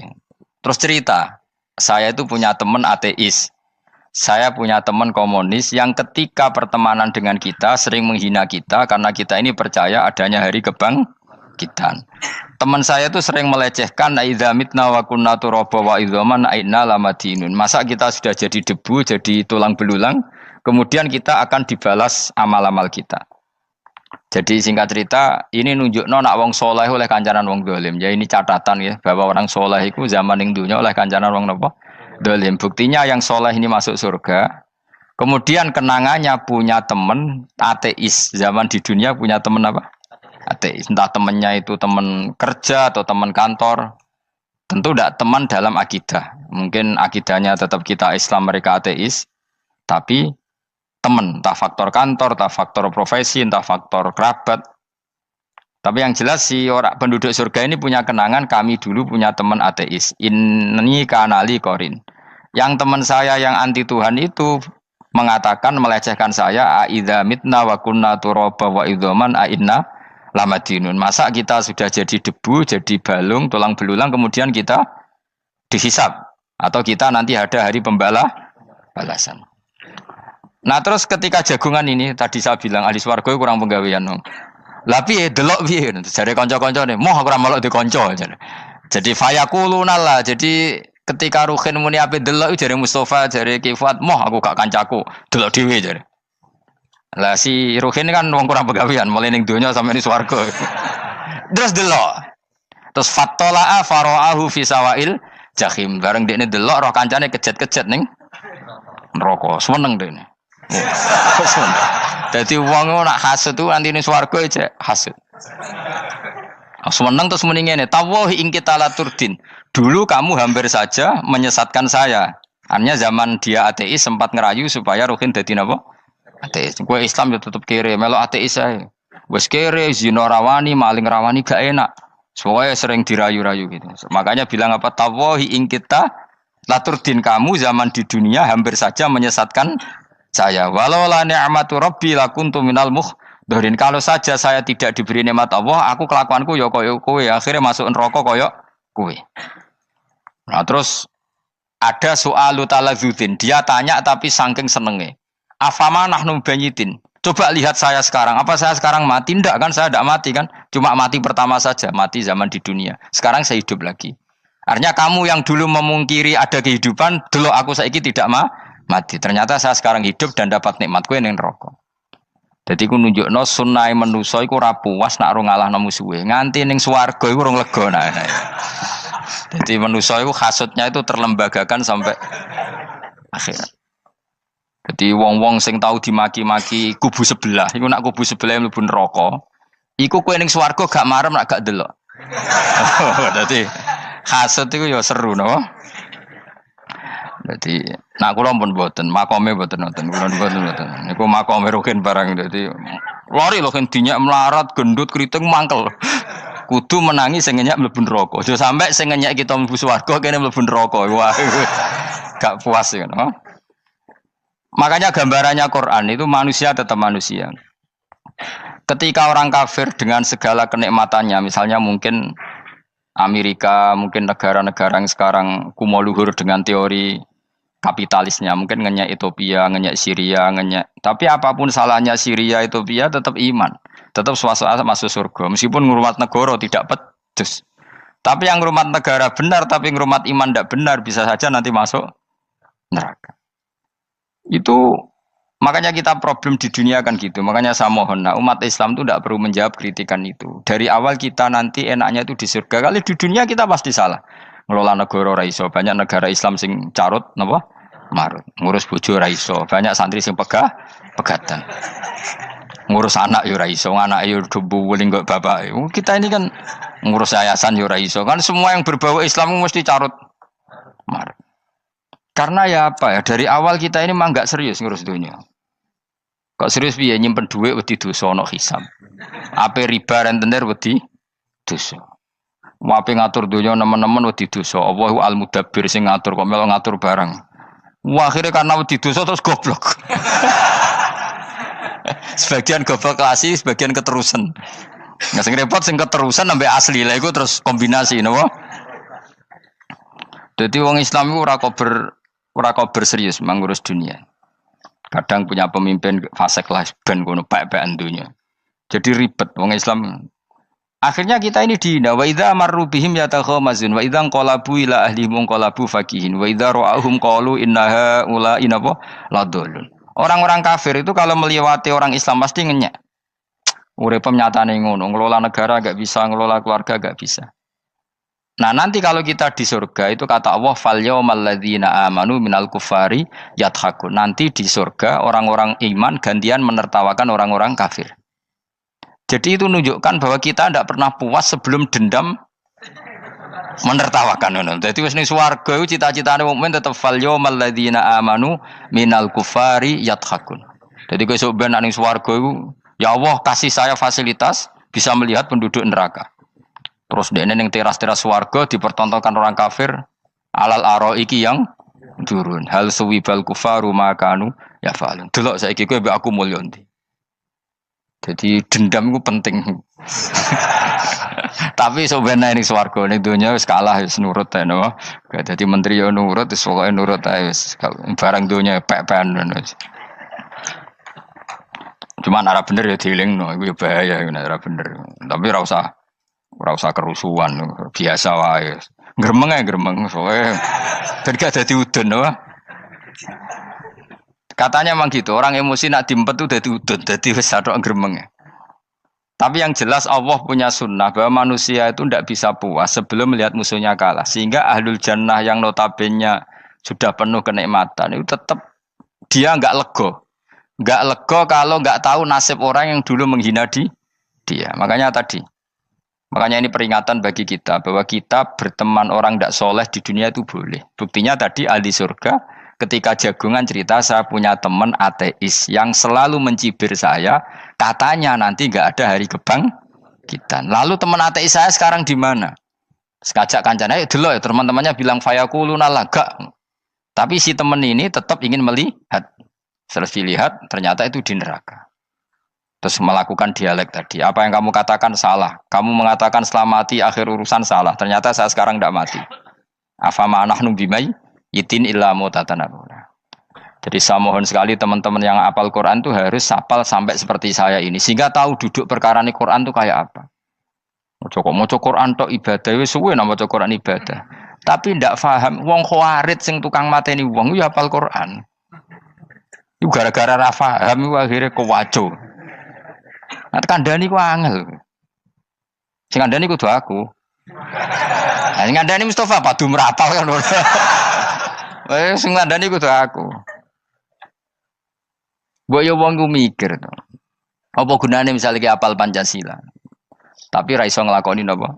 Pancasila. Ngapal tok keadilan sosial bagi seluruh pejabat. Antok ngomong ngono jelas timbang muni bagi seluruh rakyat Indonesia aja boleh. Quran juga gitu. Kita ini manusia punya watak dendam. Tapi dendam ini dikelola oleh Islam. Dendamnya mending swarga wae. Ning donya ben, ning donya mung sedhilu. Tenan betul. Orang-orang mukmin itu sampai belum lega kalau belum ketemu orang yang pernah mencibir. Yaitu tadi qala qailu minhum inni kanali qarin. Saya punya teman yang ketika di dunia selalu mencibir saya, inna kalaminal musaddiqina idza mitta wa kunna turaba wa idzaman aina lamadun. Teman saya itu selalu mencibir, masa kamu percaya hari kebangkitan? Kita nanti kan sudah jadi tanah, jadi tulang belulang, masa bangun lagi? Yang benar saja kamu. Nah, orang-orang yang mencibir ini kan sakit. Orang dicibir itu kan nah sakitnya itu terbawa sampai surga. Tapi nek kowe bener ora kok berdendam melane. Dadi dendam iku anane ning swarga, nek ning neraka ora kok berdendam. Dianjuti malaikat oleh dendam piye. Tapi bareng ning swarga happy-happy iku piye?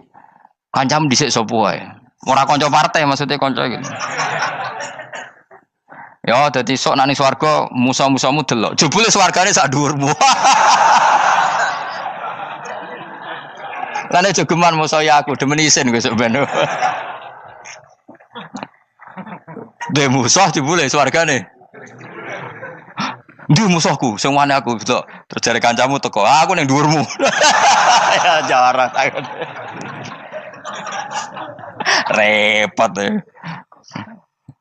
Jadi terus kedua, peringatan dari Quran. Allah itu saking kudrohnya itu senengane gawe fitnah. Fitnah itu sesuatu yang enggak masuk akal. Jadi wong kafir utawa wong Islam piyambak iku kon iman sesuatu yang paradok. Iku kon ngimani ning neraka iku ana wit. Lah neraka iku panase ngono, ana wit. Mulane jare wong kafir Muhammad tambah suwe tambah ra waras. Mergo wong neraka iku makan sajarotus zakum. Mulane wong kafir tambah guyu Muhammad tuh gak waras. Jarene neraka banget panase, tapi di saat yang sama ngomong wit iso tumbuh. Mestinya neraka itu kan enggak ada pohon. Mulane Allah nate ngendikan wa ma ja'alna ru'yallati arainaka illa fitnatal linnas wasyajaratal mal'unata fil Qur'an. Jadi satu orang itu diuji disuruh ngimani Isra Mi'raj. Nabi yang tetap posisinya di Mekah diberitakan oleh Quran bahwa Nabi telah menembus langit Sabtu dalam lahdoh satu malam. Wong kafir malah guyu-guyu. Terus kedua ada pohon yang tumbuh di neraka. Mulane dawuh pangeran sebuti wa ma ja'alna ru'yallati arainaka illa fitnatal linnas wasyajaratal mal'unata fil Quran. Jadi diuji. Yes ngono dunya kaya wong Islam sakniki niku. Yang mengklaim negara Islam tata kelolanya carut marut. Yang negara non Islam kadang tata kelolanya rapi. Sehingga seakan-akan kita ini salah. Ngurus dunia wae ra iso, mung ngurus akhirat. Tapi saya berharap sing dicibir iki sok ben mlebu swarga. Dadi iso dendam. Tapi nek mlebu neraka iku ora kober dendam. Mulane kula mboten gadah rencana mlebu neraka mboten gadah. Kula niku nggih pendendam dadi mangkalku ben kesampaian sampeyan nak teng pundi? Swarga. Kita harus ngalami fal yawmal ladzina amanu minal kuffari yadhakun alal araiki yang jangan sampai kita ngalami kita sendiri disiksa. Kowe ngilu awakmu dhewe, milih dendam apa milih mlebu neraka? Milih dendam ya. Syaratnya mlebu apa? Swarga. Ya. Jadi pangeran itu memang sering damel sesuatu itu paradok. Tapi memang Allah sengaja. Mulane kula bolak-balik matur, ulama itu banyak, yang jaga akhlak ya banyak, yang jaga ilmu yang banyak. Kadang yang jaga ilmu itu yang akhirnya nyuwun sewu cangkem elek dan itu penting. Saya di mana-mana bilang, sesuatu itu kadang nggak bisa dijelaskan secara baik-baik. Syaratnya kudu cangkem elek. Cuma karena itu nggak mungkin kita nisbatkan pada nabi, ben aku wae sing tanggung jawab. Kalau nak dinisbatkan nabi kan elek, maksud nabi kok gerakan cangkem elek. Ben aku wae. Nak pancen salah, aku sing tanggung jawab. Tapi nyalahan aku neraka, yakin neraka. Siji yo ora level, napa Pak? Siji ora level. Dhisik sahabat itu akhirnya yo nyuwun sewu cara ora sahabat yo cangkem elek. Mergo mangkel. Ada orang munafik saking ora ngajari ngene. Kenapa saya bikin gerakan cangkem elek? Kok janut lho. Kowe asli elek maksudnya cangkemmu wis elek ora kok. Engko nang darane aku harus gebak ora asli cangkemmu wis elek. Wis ngono perkara dunya ora perkara hak. Nah kan perkara hak, cek keren. Wong munafik ku saking mangkelnone ning Kanjeng Nabi, saking kepengin Nabi itu ketok goblok, ketok salah. Iku kadang takok nggawa untane unta ya. Takok ya, "Mat, unta kuwi sing ngawini untane sapa? Kok anake kok ora kembar?" Terus ana sahabatmu sing cangkem elek koyo Ruhin. Tak pajangi aku. Kowe apa? Dadi oleh muni ku nazautu alaiha, nazautu cara aku sing nyelingkuhi. Terus ki apa? Mergo gak trimo nabine dikei pertanyaan sing gak masuk akal. Paham? Begitu juga ketika mereka nyembah berhala Lata Uzza iku sing cangkem elek ya sahabat. Mergo nabi ra pantes. Cangkem elek bicara, aku gak bengi pas sampe nyembah berhalaku. Jebule pas duyoi luwak. Aku mikir, mosok pangeran duwe luwak menengah iki apa-apaan? Dikencingi apa? Luwak. Ada lagi orang Bedui, orang munafik tanya, Muhammad, idda'aita annaka utiyal wahya. Kamu tuh mengklaim kamu dapat wahyu. Sekarang unta saya hilang. Lalu posisi unta saya di mana? Kamu idda'aital ghaib. Kamu mengklaim tahu barang ghaib. Sekarang unta saya di mana? Sahabat akhirnya kecangkeman, tak colong apa-apa pokoknya. Pergamane. Pokoknya butuhnya mangkel lo, bodoh mangkel lo nih. Mergo gak terima nabi ini nggo pertanyaan-pertanyaan yang tidak mendidik, yang menyudutkan. Yang paling parah mau nazautu alaiha. Yo aku sing nyelunggi wae apa-apa. Nah sama misalnya orang kafir bilang orang Swiss lebih bahagia timbang orang orang Ethiopia. Orang Eropa lebih bahagia ketimbang orang Syria. Kamu harus bilang, kata siapa? Coba ukur. Kita yang miskin, kita yang tidak menteri, kita yang tidak siapa-siapa. Andai kan ditimang kebahagiaan kita dengan menteri, tidak mesti kalah. Mereka juga punya atasan yang mengganggu kan. Kue jadi buruh majikan ya tersita oleh atasan. Menteri ya tersita oleh atasan. Kebebasannya ya ada yang tersita. Wayai pengen turu harus ngantor. Wayai kepengen mangan harus rapat. Kamu ya tersita pe mangan rakelar. Ya sesuai tersitanya macam-macam kan. Semua itu kita sama kok. Ada yang sesuatu yang kita tidak kesam, mereka juga sama ada sesuatu yang tidak. Ya. Sebenarnya pola hidup itu kan sama. Dan itu kadang-kadang yang jadi aman kadang-kadang mau cangkem elek sing iso jawabnya. Tapi saya ulang lagi itu nggak mungkin kamu nisbatkan kepada Rasulullah karena Rasulullah itu ahsanan nasi khalqum.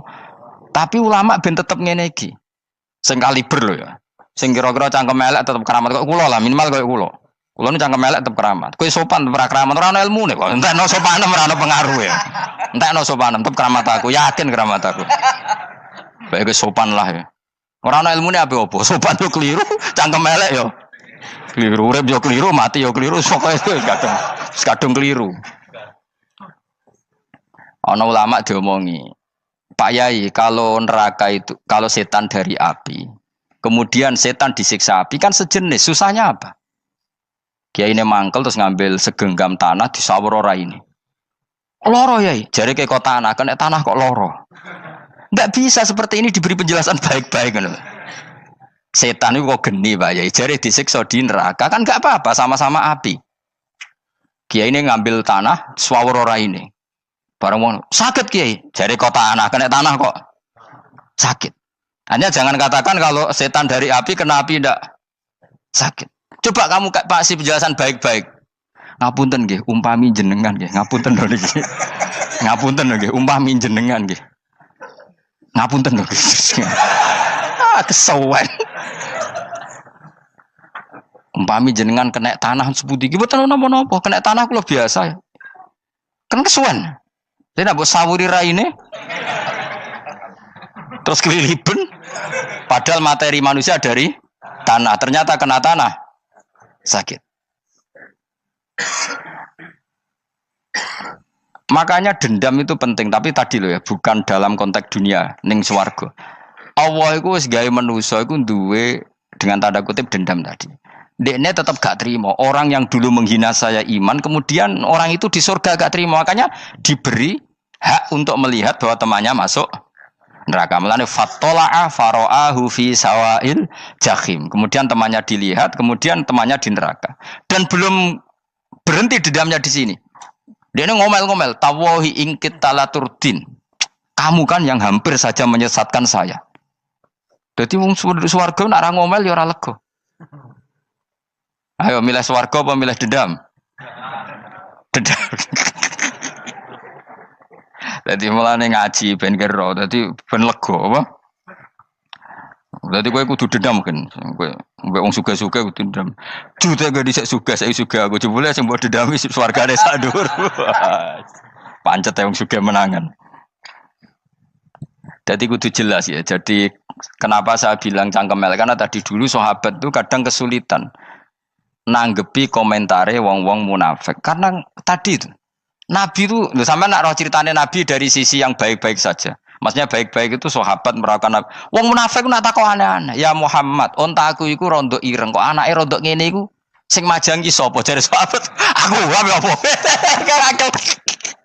Wong urusan onta kok ditakokno ora.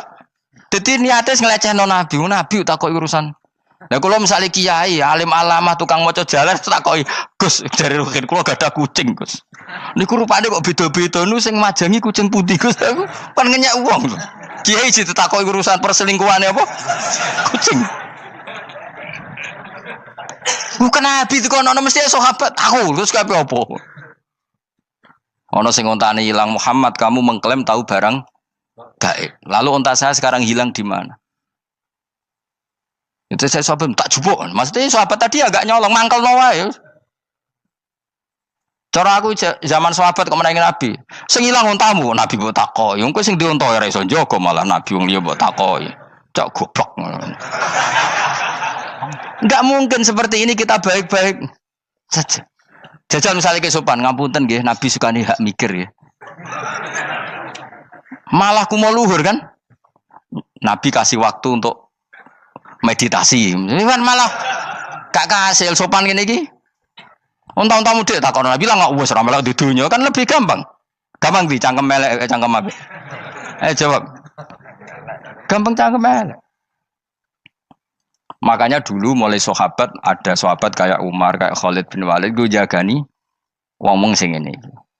Masyhur. Ana wong munafik neh takok, "Muhammad, kamu betul Mi'raj?" "Iya." Sayyidina Ali diparani takok yo. "Ali, sikile mangkat sitok diangkat. Angkat loro-loro ora iso. Ngono jare kancamu iso." Mergo artinya terbang kan kakinya terangkat semua. Sayyidina Ali karena wong pinter nganggep iku guyu tok Sayyidina Ali. Bareng takok Umar, kan dekne kepengen mengalahkan Nabi dan mengalahkan Ali. Terakhir ning Umar. "Mar, kowe iso ngangkat sikilem sitok." "Ta ini, pekno pedang mbek Umar." "Kewani iki."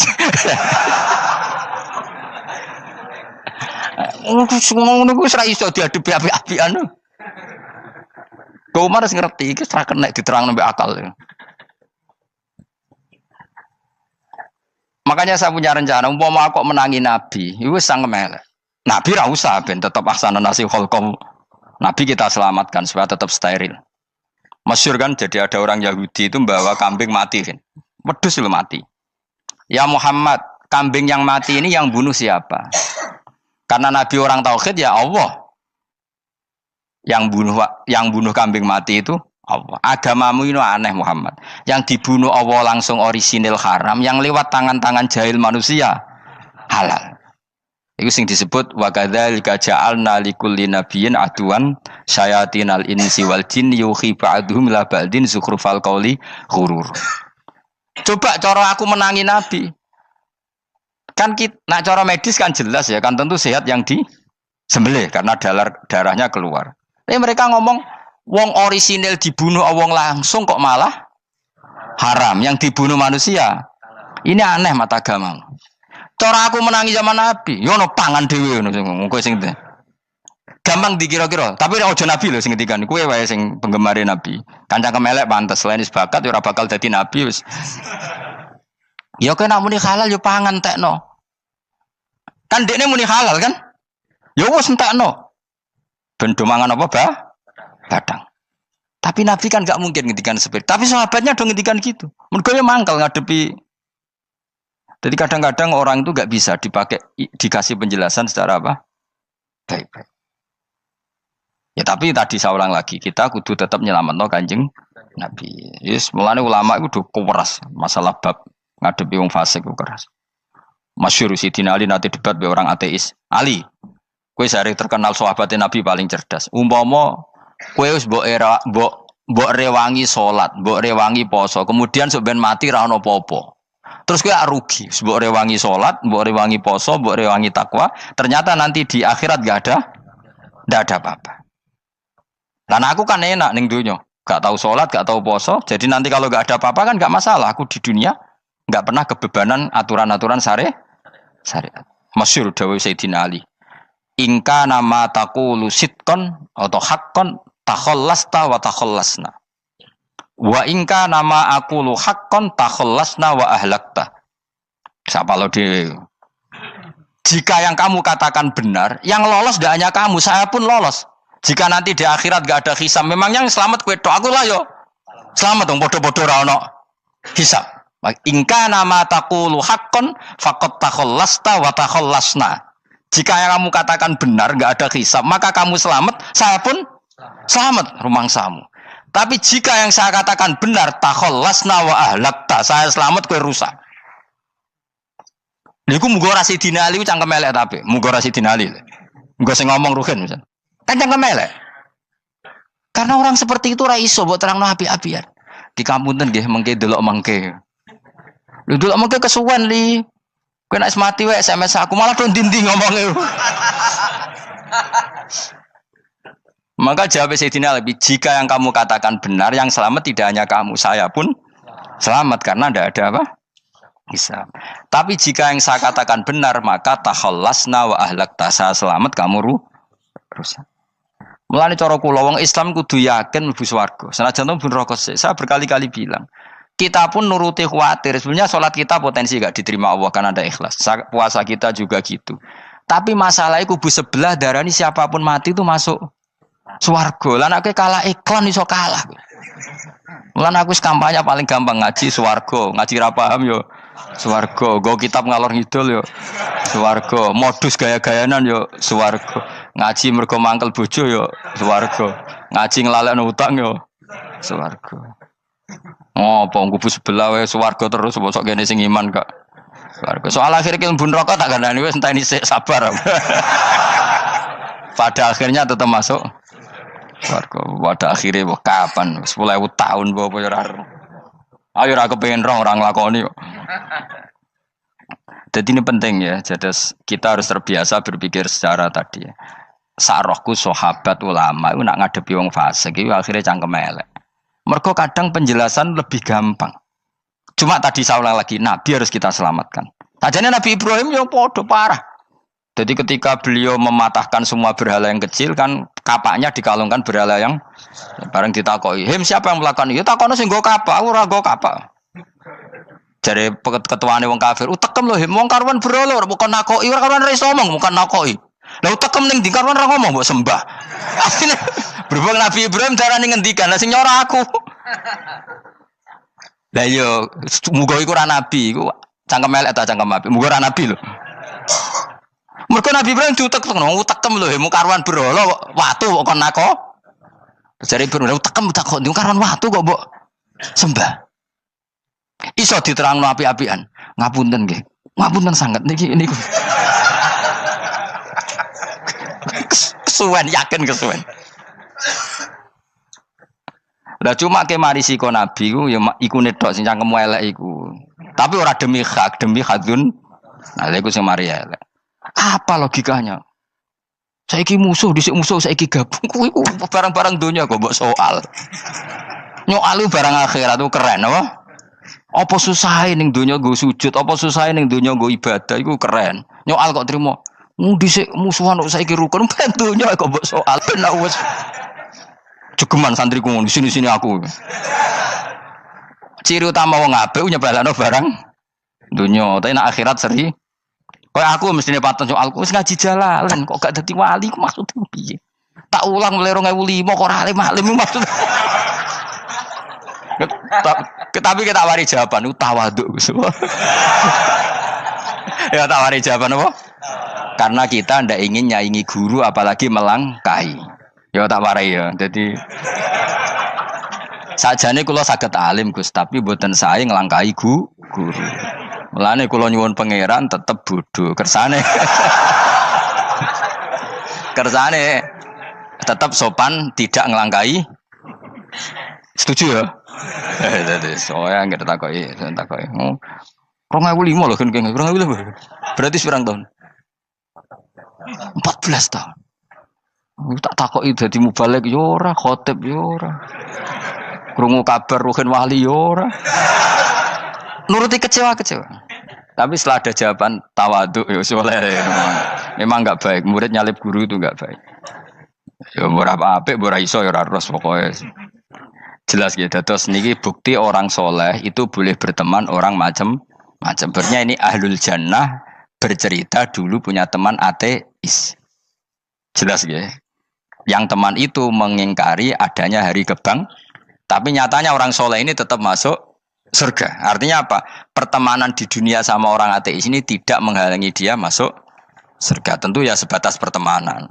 Ora konco golek demenan iku ora jenenge konco iku. Maksudnya berteman mungkin satu kantor atau ditakdir tetangga atau ditakdir apa. Tentu tidak ngikuti apa kemaksiatannya, tapi tetap berteman. Karena istilahnya ini kanali korin, saya punya teman sohibun yungkirul ba'sa, saya punya teman yang mengingkari hari kebangkitan, yang teman itu setiap kali ketemu saya mencibir saya, inna kalaminal musad dikin aidza mitna wa kunna turaba wa idzaman inna lamadi madinun. Teman saya itu selalu mencibir, masa kita nanti dibangkitkan lagi padahal kita sudah jadi debu dan jadi tulang belulang. Lalu teman saya ini nasibnya gimana?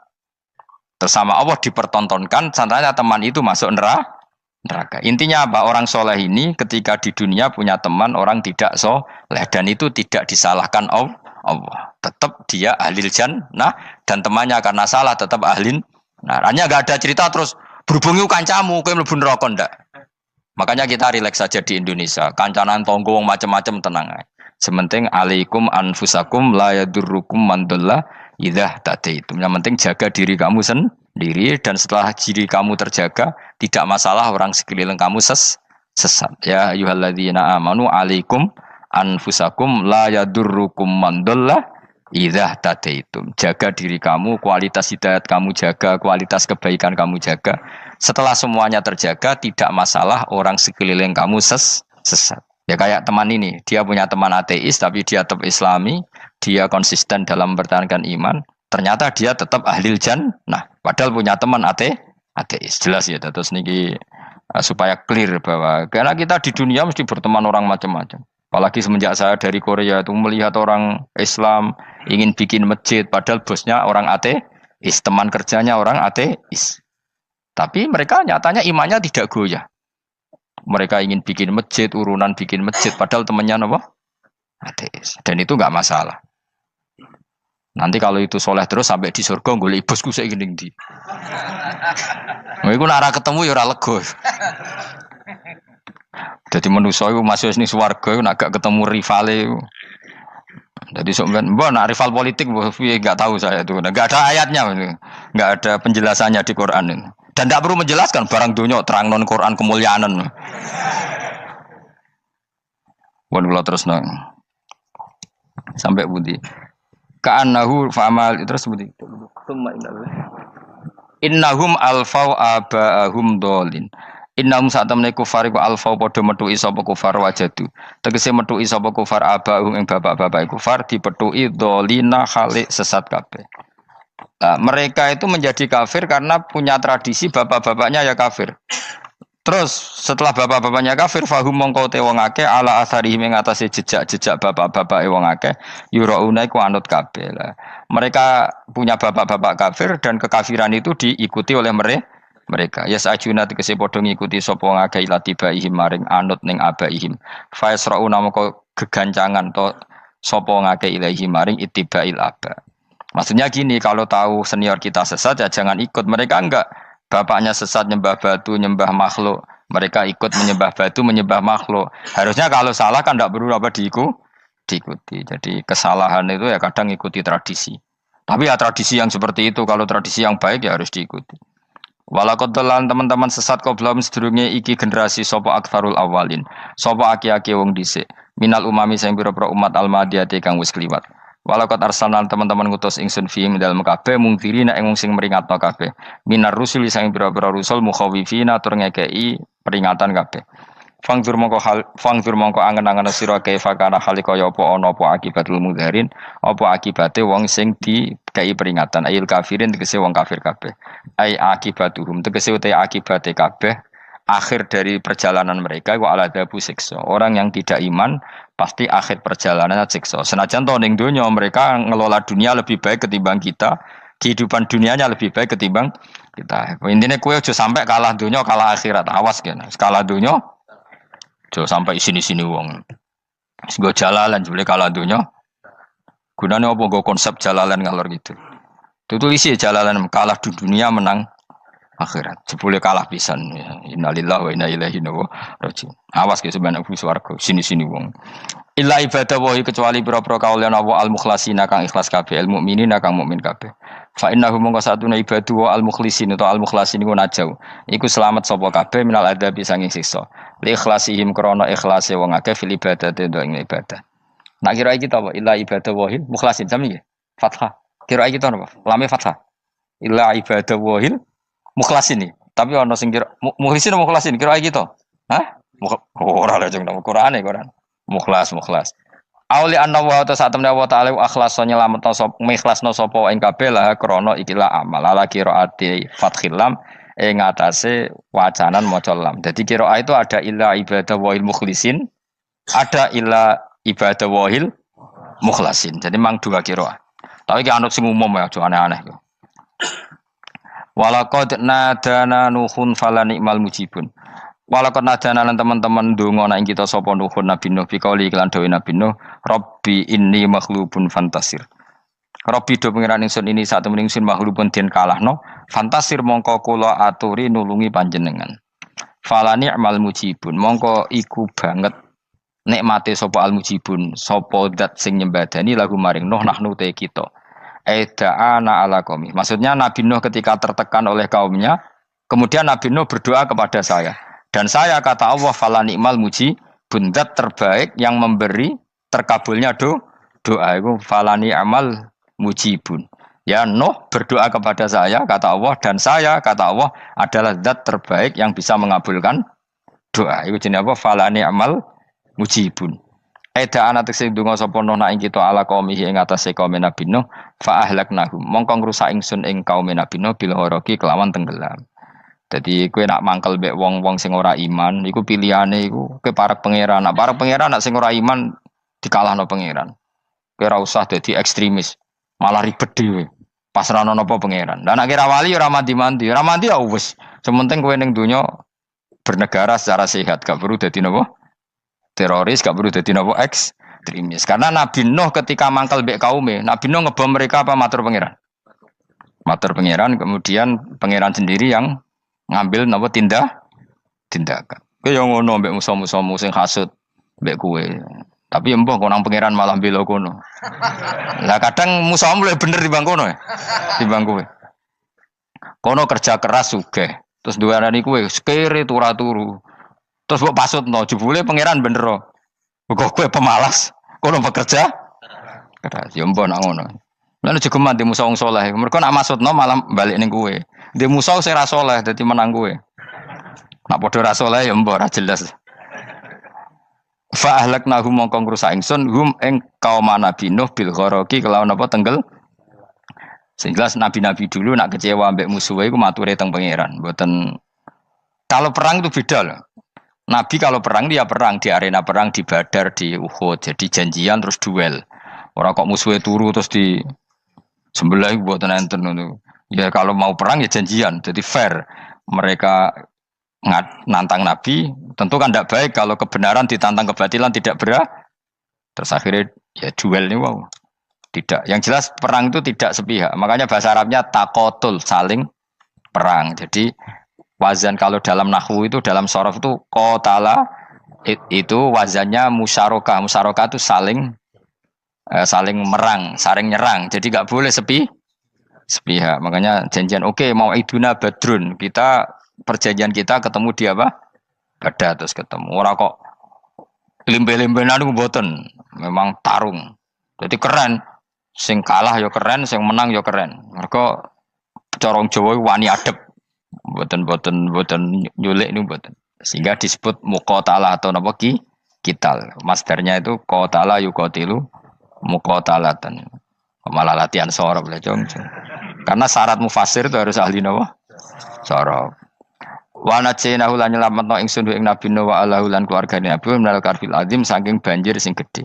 Ail gharqi tegese selamat sangka tenggelam. Wa ja'alna lan gawe ingsun zuriyata yang anak turun Nabi Nuh hum albakin. Fanasu mongko te manusa kulhum kabeh nasikum minasli sanging turun Nabi Nuh alaihis salam. Makanya jenengan yang syukur. Jadi turunan yang sekarang itu sudah steril. Saya ulang lagi. Kamu ini sudah turunan yang steril. Tidak ada bapak yang kafir. Yo kowe kabeh sing ngaji Jalalain.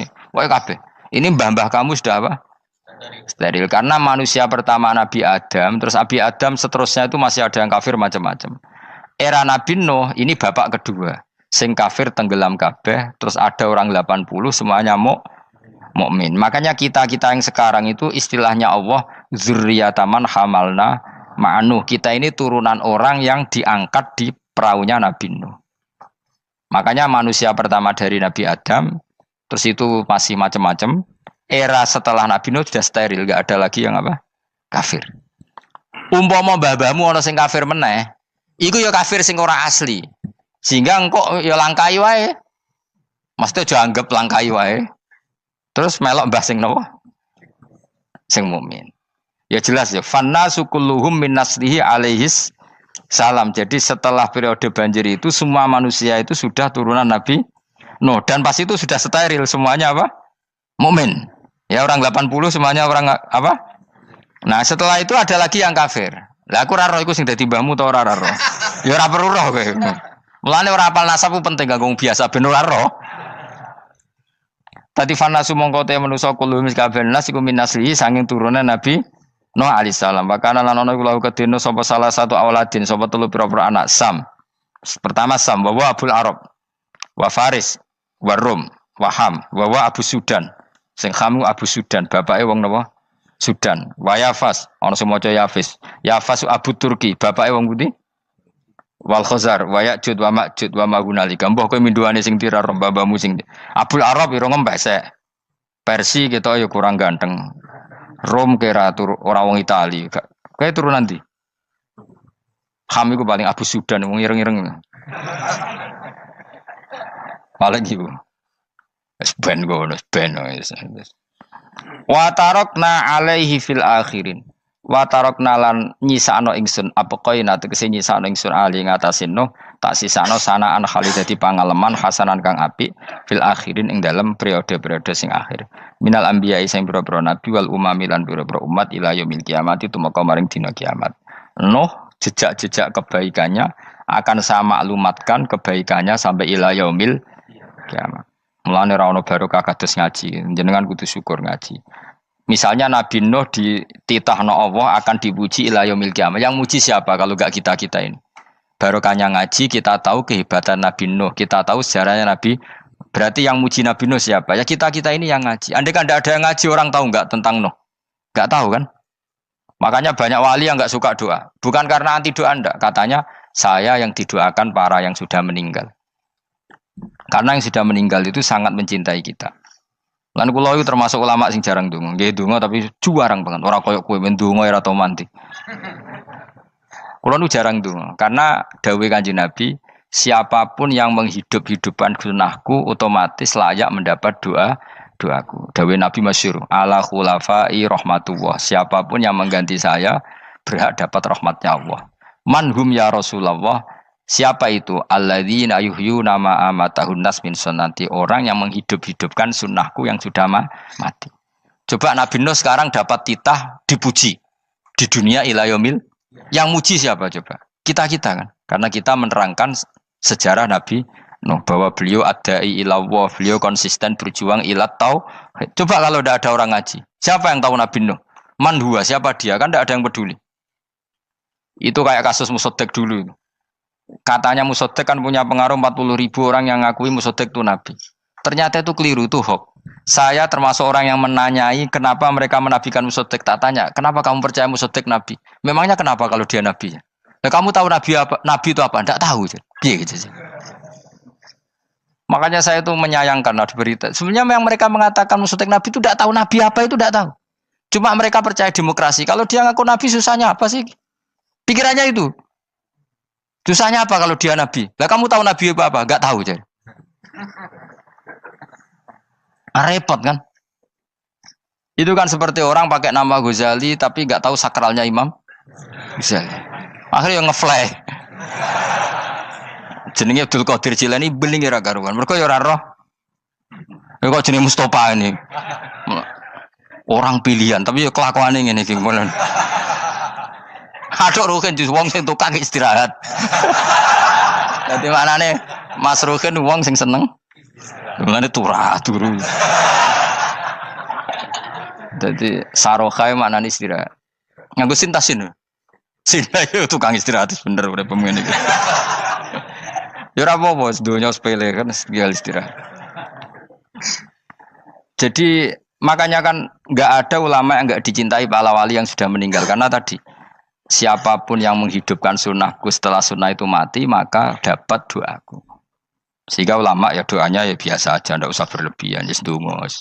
Karena kita yakin dongane Nabi luwih mandi timbang doa kita. Kalau kita menghidupkan sunnahnya Nabi, ngaji maksudnya. Cuma namun di sunnah Rasul gak tahu ngaji. Sunnah Rasul yo ngaji iku sing karuan. Wis jelas Nabi itu status pokoknya apa? Pengajar apa? Masyhur itu.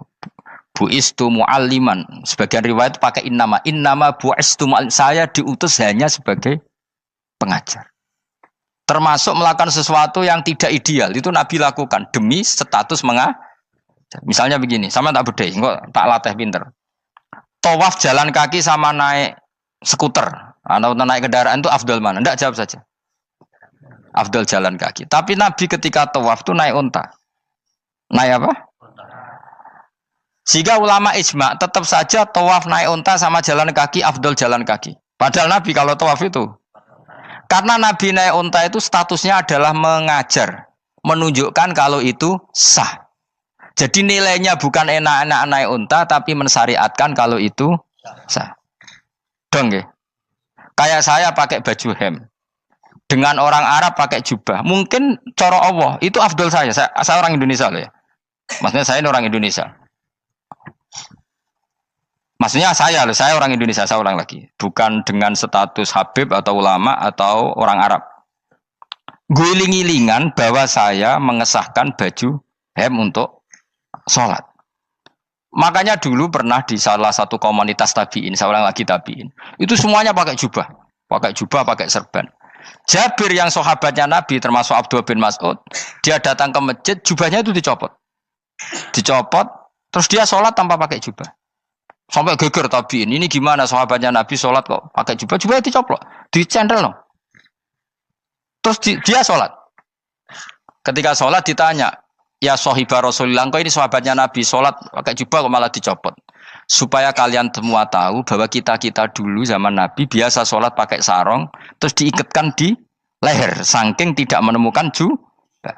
Tapi itu menjadi penting supaya orang tahu bahwa syarat sahnya sholat tidak bergantung harus pakai jubah. Meskipun kita sepakat pakai jubah sunat, kita selalu sepakat pakai jubah sunat. Tapi harus ada yang enggak. Kalau semua kiai pakai jubah, nanti satpam harus pakai, supir harus pakai. Karena kalau mau sholat jadi bingung. Ini barokahnya Jabir, orang tahu oh, ternyata sholat itu yang paling pokok adalah nutupi aurat. Sama Rasulullah itu kadang tidak melakukan ibadah kelas paling afdol. Kayak tadi beliau tawaf naik unta. Tapi itu menjadi afdol karena nilainya mengajarkan bahwa itu sah. Paham gitu? Terus beda. Perilaku sama pengajaran itu beda. Rasulullah itu gak mungkin sholat lupa. Tapi Nabi pernah lupa. Andai kan Nabi tidak pernah lupa, kita tidak tahu caranya kalau sholat masyhur itu. Nabi pernah sholat hanya 2 rakaat, terus beliau akan pulang, terus sahabat diam semua karena mereka punya adab, terus ada orang yang agak bedui. Aku sirati sholatu amnasita ya Rasulullah, ini sholat model qashar apa memang kau lupa? Karena sahabat mulai dulu sudah ngerti usul fikih. Kalau ini duhur 2 rakaat, mulai besok berarti 2. Karena ngambil yang paling akhir. Zaman Nabi kan ada nasa mansuh. Kalau tak kemarin duhur 2, berarti duhur terkini 2. Terus Nabi balik lagi ke majelis mengkonfirmasi ahakun maqalahu Dzulyaden, apa yang dikatakan Dzulyaden tadi benar. Iya ya Rasulullah, engkau tadi sholat hanya 2. Terus Nabi takbir menambahi 2 rakaat. Artinya apa? Kalau kamu lupa itu tidak harus mengulang dari awal, cukup bina meneruskan. Sehingga misalnya kita tawaf sudah 3 putaran, terus kita batal, ya kita wudu saja. Mulai awal apa teruskan terus keempat? Coba kalau Nabi gak pernah salah seperti itu, kita tidak tahu cara ngelola kesalahan. Ya misalnya kamu tawaf, terus batal. Kamu wudu, nambah keempat apa mulai dari awal?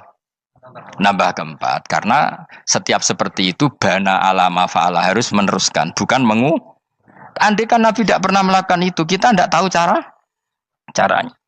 Ojo kok malah komentar, sholat nganti lali kowe eling apa wae, cangkemmu. Laline Nabi ora koyo lalimu. Mulane ana imam sholat salah iku anggap ae niru Nabi. Cuma bedane Nabi untuk ganjaran wong iku gak ngono, tapi tetep Jadi Nabi itu beberapa kali itu ngalami sesuatu yang tidak afdol. Tujuannya satu, untuk pelajaran. Makanya masyhur itu riwayat makuntu ansa walakin unassa li as-sunnah. Saya itu tidak pernah lupa, tapi sama Allah didesain lupa li as-sunnah supaya itu jadi sunnah. Jadi makuntu ansa walakin unassa li as-sunnah. Jadi saya tidak pernah lupa, tapi sama Allah didesain lupa supaya jadi sunnah cara ngelola kelupaan. Misalnya sholat 3 apa 4, milih 3. Milih al-aqal. Karena itu satu-satunya cara. Sehingga Nabi didesain pernah sholat hanya 2 rakaat, terus diingatkan sama sahabat. Terus itu jadi sunnah, caranya ngelola caranya ngelola lupa. Begitu seterusnya. Nabi ngendikan al-ajur bi qadri ta'ab secara makna seperti itu. Tapi Nabi sendiri tawaf itu naik unta. Sehingga sekarang ada orang naik skuter, naik kursi roda, itu dikiaskan karena Nabi dulu pernah berkendara. Coba kalau Nabi tidak pernah berkendara, wong sing lumpuh gak iso tawaf, wong sing sakit gak bisa tawaf karena gak ada riwayat Nabi pakai kendaraan. Tapi barokahnya Nabi pakai kendaraan, semua referensi itu gampang. Meskipun Nabi sendiri pas itu masih sehat, sangat sehat. Tapi biar jadi sunnah, kalau seperti itu tidak apa. Karena tadi Nabi itu yang penting buistu mu'alliman, saya diutus sebagai pengajar. Kadang Nabi melakukan sesuatu itu tidak ideal. Tapi tidak ideal yang akhirnya malah lebih ideal ketimbang ideal kita. Karena apa? Nilainya taklim, mengajarkan. Itu masyhur itu dalam ilmu ushul fikih. Jadi yang dilakukan Nabi jaiz, biasa-biasa saja atau boleh, itu statusnya bagi Nabi adalah fardhu ain karena liwujubi taklim, karena menjadi kewajiban mengajar. Masyhur itu jadi dalam usul fikih itu. Karena Nabi berkeharusan menjelaskan. Sehingga kamu jangan tanya, apakah yang dilakukan Nabi itu mesti kelas paling utama? Jawabannya ya, misalnya gini. Nabi itu sangat mencintai Qiyamul Lail. Sangat-sangat mencintai Qiyamul Lail. Tapi Nabi hari keempat itu sudah gak mau ikut sholat di masjid. Terus ada riwayat, kubu sebelah bilang Nabi baru sholat 2 rakaat terus enggak. Ada yang bilang 8. Macam-macam. Nah, yang jelas orang sepakat riwayat itu, hari keempat Nabi sudah gak sholat di masjid. Dan itu bagus bagi Nabi, meskipun bagi kita agak bagus. Kenapa? Andai kan Nabi sholat Qiyamul Lail selalu di masjid dan selalu 20 rakaat atau selalu 8 rakaat, pasti orang ngira itu fardhu ain. Bahwa Qiyamul Ramadan harus apa? Di masjid. Dan harus 20 rakaat atau 8. Tapi Nabi dari awal sholat itu tidak konsisten. Kadang 2 rakaat, kadang 4 rakaat, kadang 6 rakaat, kadang 9 rakaat langsung, tanpa salam. Full langsung salam. Kadang 2 salam, kadang 9 rakaat. Full langsung salam. Akhirnya apa? Imam Syafi'i berkesimpulan yang namanya tasyahud awal itu sunat. Kamu sekarang sholat duhur, keyakinan kamu tasyahud awal sunat gak menurut mazhab Syafi'i? Sunat kan? Karena Nabi pernah sholat malam 9 rakaat langsung tanpa tahiyat. Salam 1. Nah karena Nabi tidak konsisten juga beberapa kali meninggalkan itu, umatnya tahu kalau tarawih itu sunat. Sehingga bakul mie ya tetap adol mie, yang tatpam tetap jaga. Dan orang nggak akan mencibir itu karena memang ada yang pulang terawih, ada yang enggak, dan itu kebanyakan. Yo barokah Nabi tadi. Loh saya betul, saya itu tidak sombong. Saya itu punya pondok, punya santri banyak. Sampai sekarang saya kadang ya tidak terawih, yo radelik biasa. Supaya orang tahu kalau itu mah nggak wajib. Tapi berhubung saya nama kadung apik, ngono ku yo ora dadi jatuhku, aman. Tapi sebenarnya hatiku yo nangis, kangen kula mbek pangeran. Lu Nabi sangat kangen mbek pangeran, tapi kalau melakukan ibadah secara terbuka semua pasti dikira itu wajib dan itu memberatkan umatnya. Nah, kowe ora usah ngono, kowe ora usah terus niru Nabi, kadang-kadang ra traweh niru Nabi. Kowe bolak-balik wong ora ngarah, anut kowe ora ngarah. Mulane traweh wae, nek kowe bareng traweh wae. Kok GR apa ono sing nyoroti perilakumu ora ngarah. Makanya kenangannya Sayyidah Aisyah itu, kenangannya beliau itu wa'in sama siapa teks hadisnya, ini ada di Sahih Muslim, wa'in kana Rasulullah la yadaul amal wa yuhibbuhu makhafata ayyufrada alaihim. Sungguh Rasulullah itu sangat mencintai amal tapi beliau terpaksa meninggal. Jadi Nabi itu sangat merindukan amal tapi terpaksa beliau meninggalkannya, takut itu dianggap wajib. Misalnya Nabi siwakan. Kebayang nggak kalau kamu bangun tidur nemu bupati nggak kebayang, nemuin presiden apalagi nggak kebayang. Lalu kamu bangun tidur langsung sholat, wudhu terus sholat tanpa siwakan, kebayang nggak? Kan nggak kebayang. Jika kata Nabi, umpama saya itu tidak memikirkan umat saya, sikatan itu tak wajibkan setiap orang mau sholat. Wong kita mau ketemu presiden, menteri saja, bangun tidur mesti sikatan dulu baru ketemu. Masa ketemu Allah tidak sikatan? Artinya Nabi itu nggak kebayang, nggak pakai siwak tuh nggak kebayang, karena mau sowan pangeran. Padahal lisannya Nabi sudah thayyib, sudah wangi.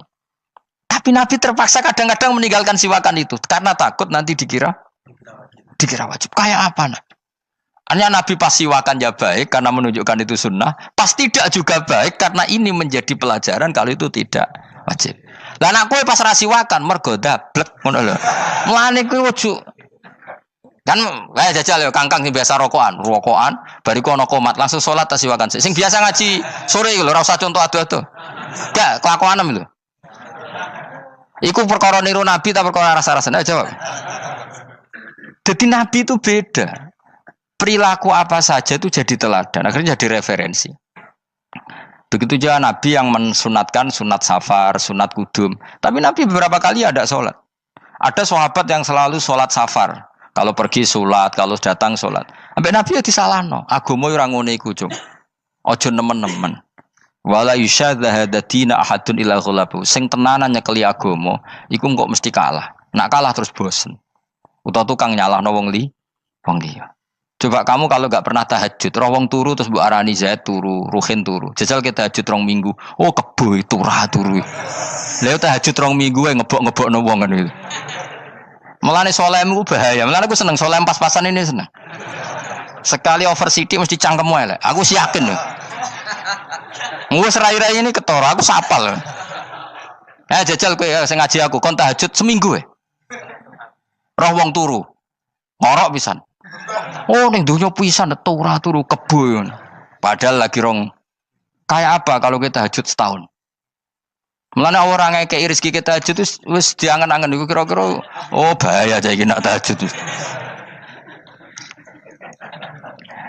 Tapi aku tetap sunat tahajud, tapi kelakuannya belum dijogo. Maksudnya ya tahajud tanpa ngritik orang. Nek kowe kuat ngono ya monggo.